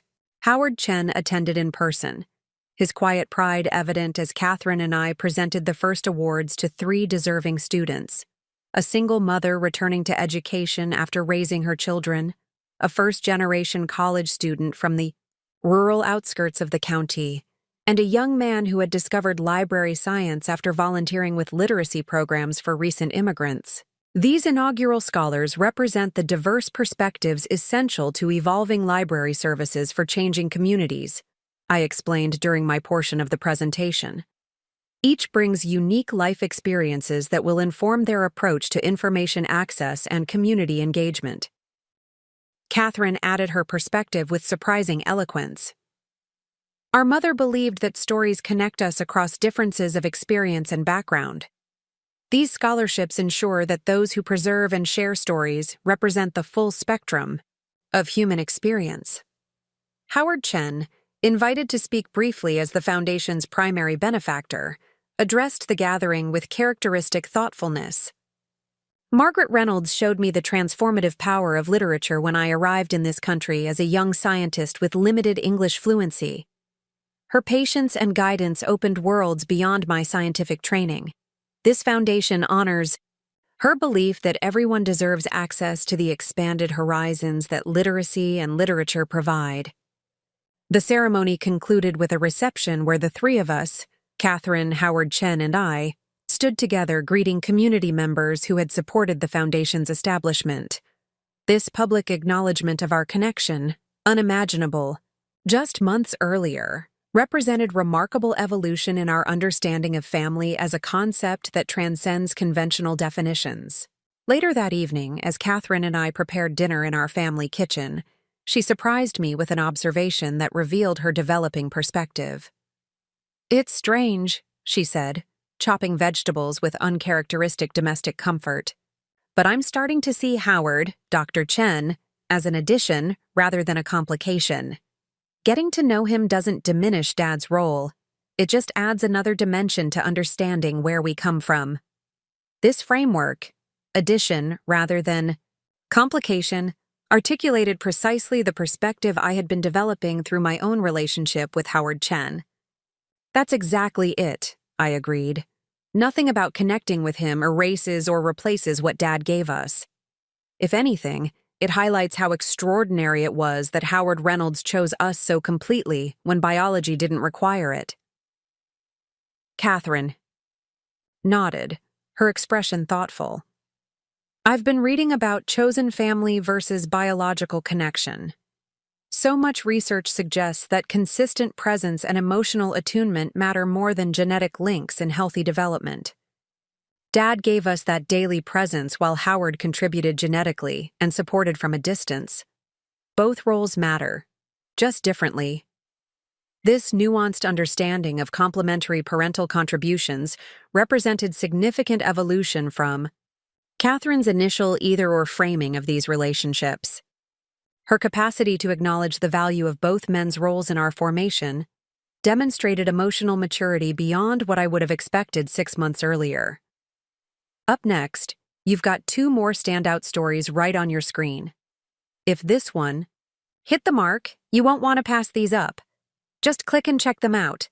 And don't forget to subscribe and turn on the notification bell so you don't miss any upload from us.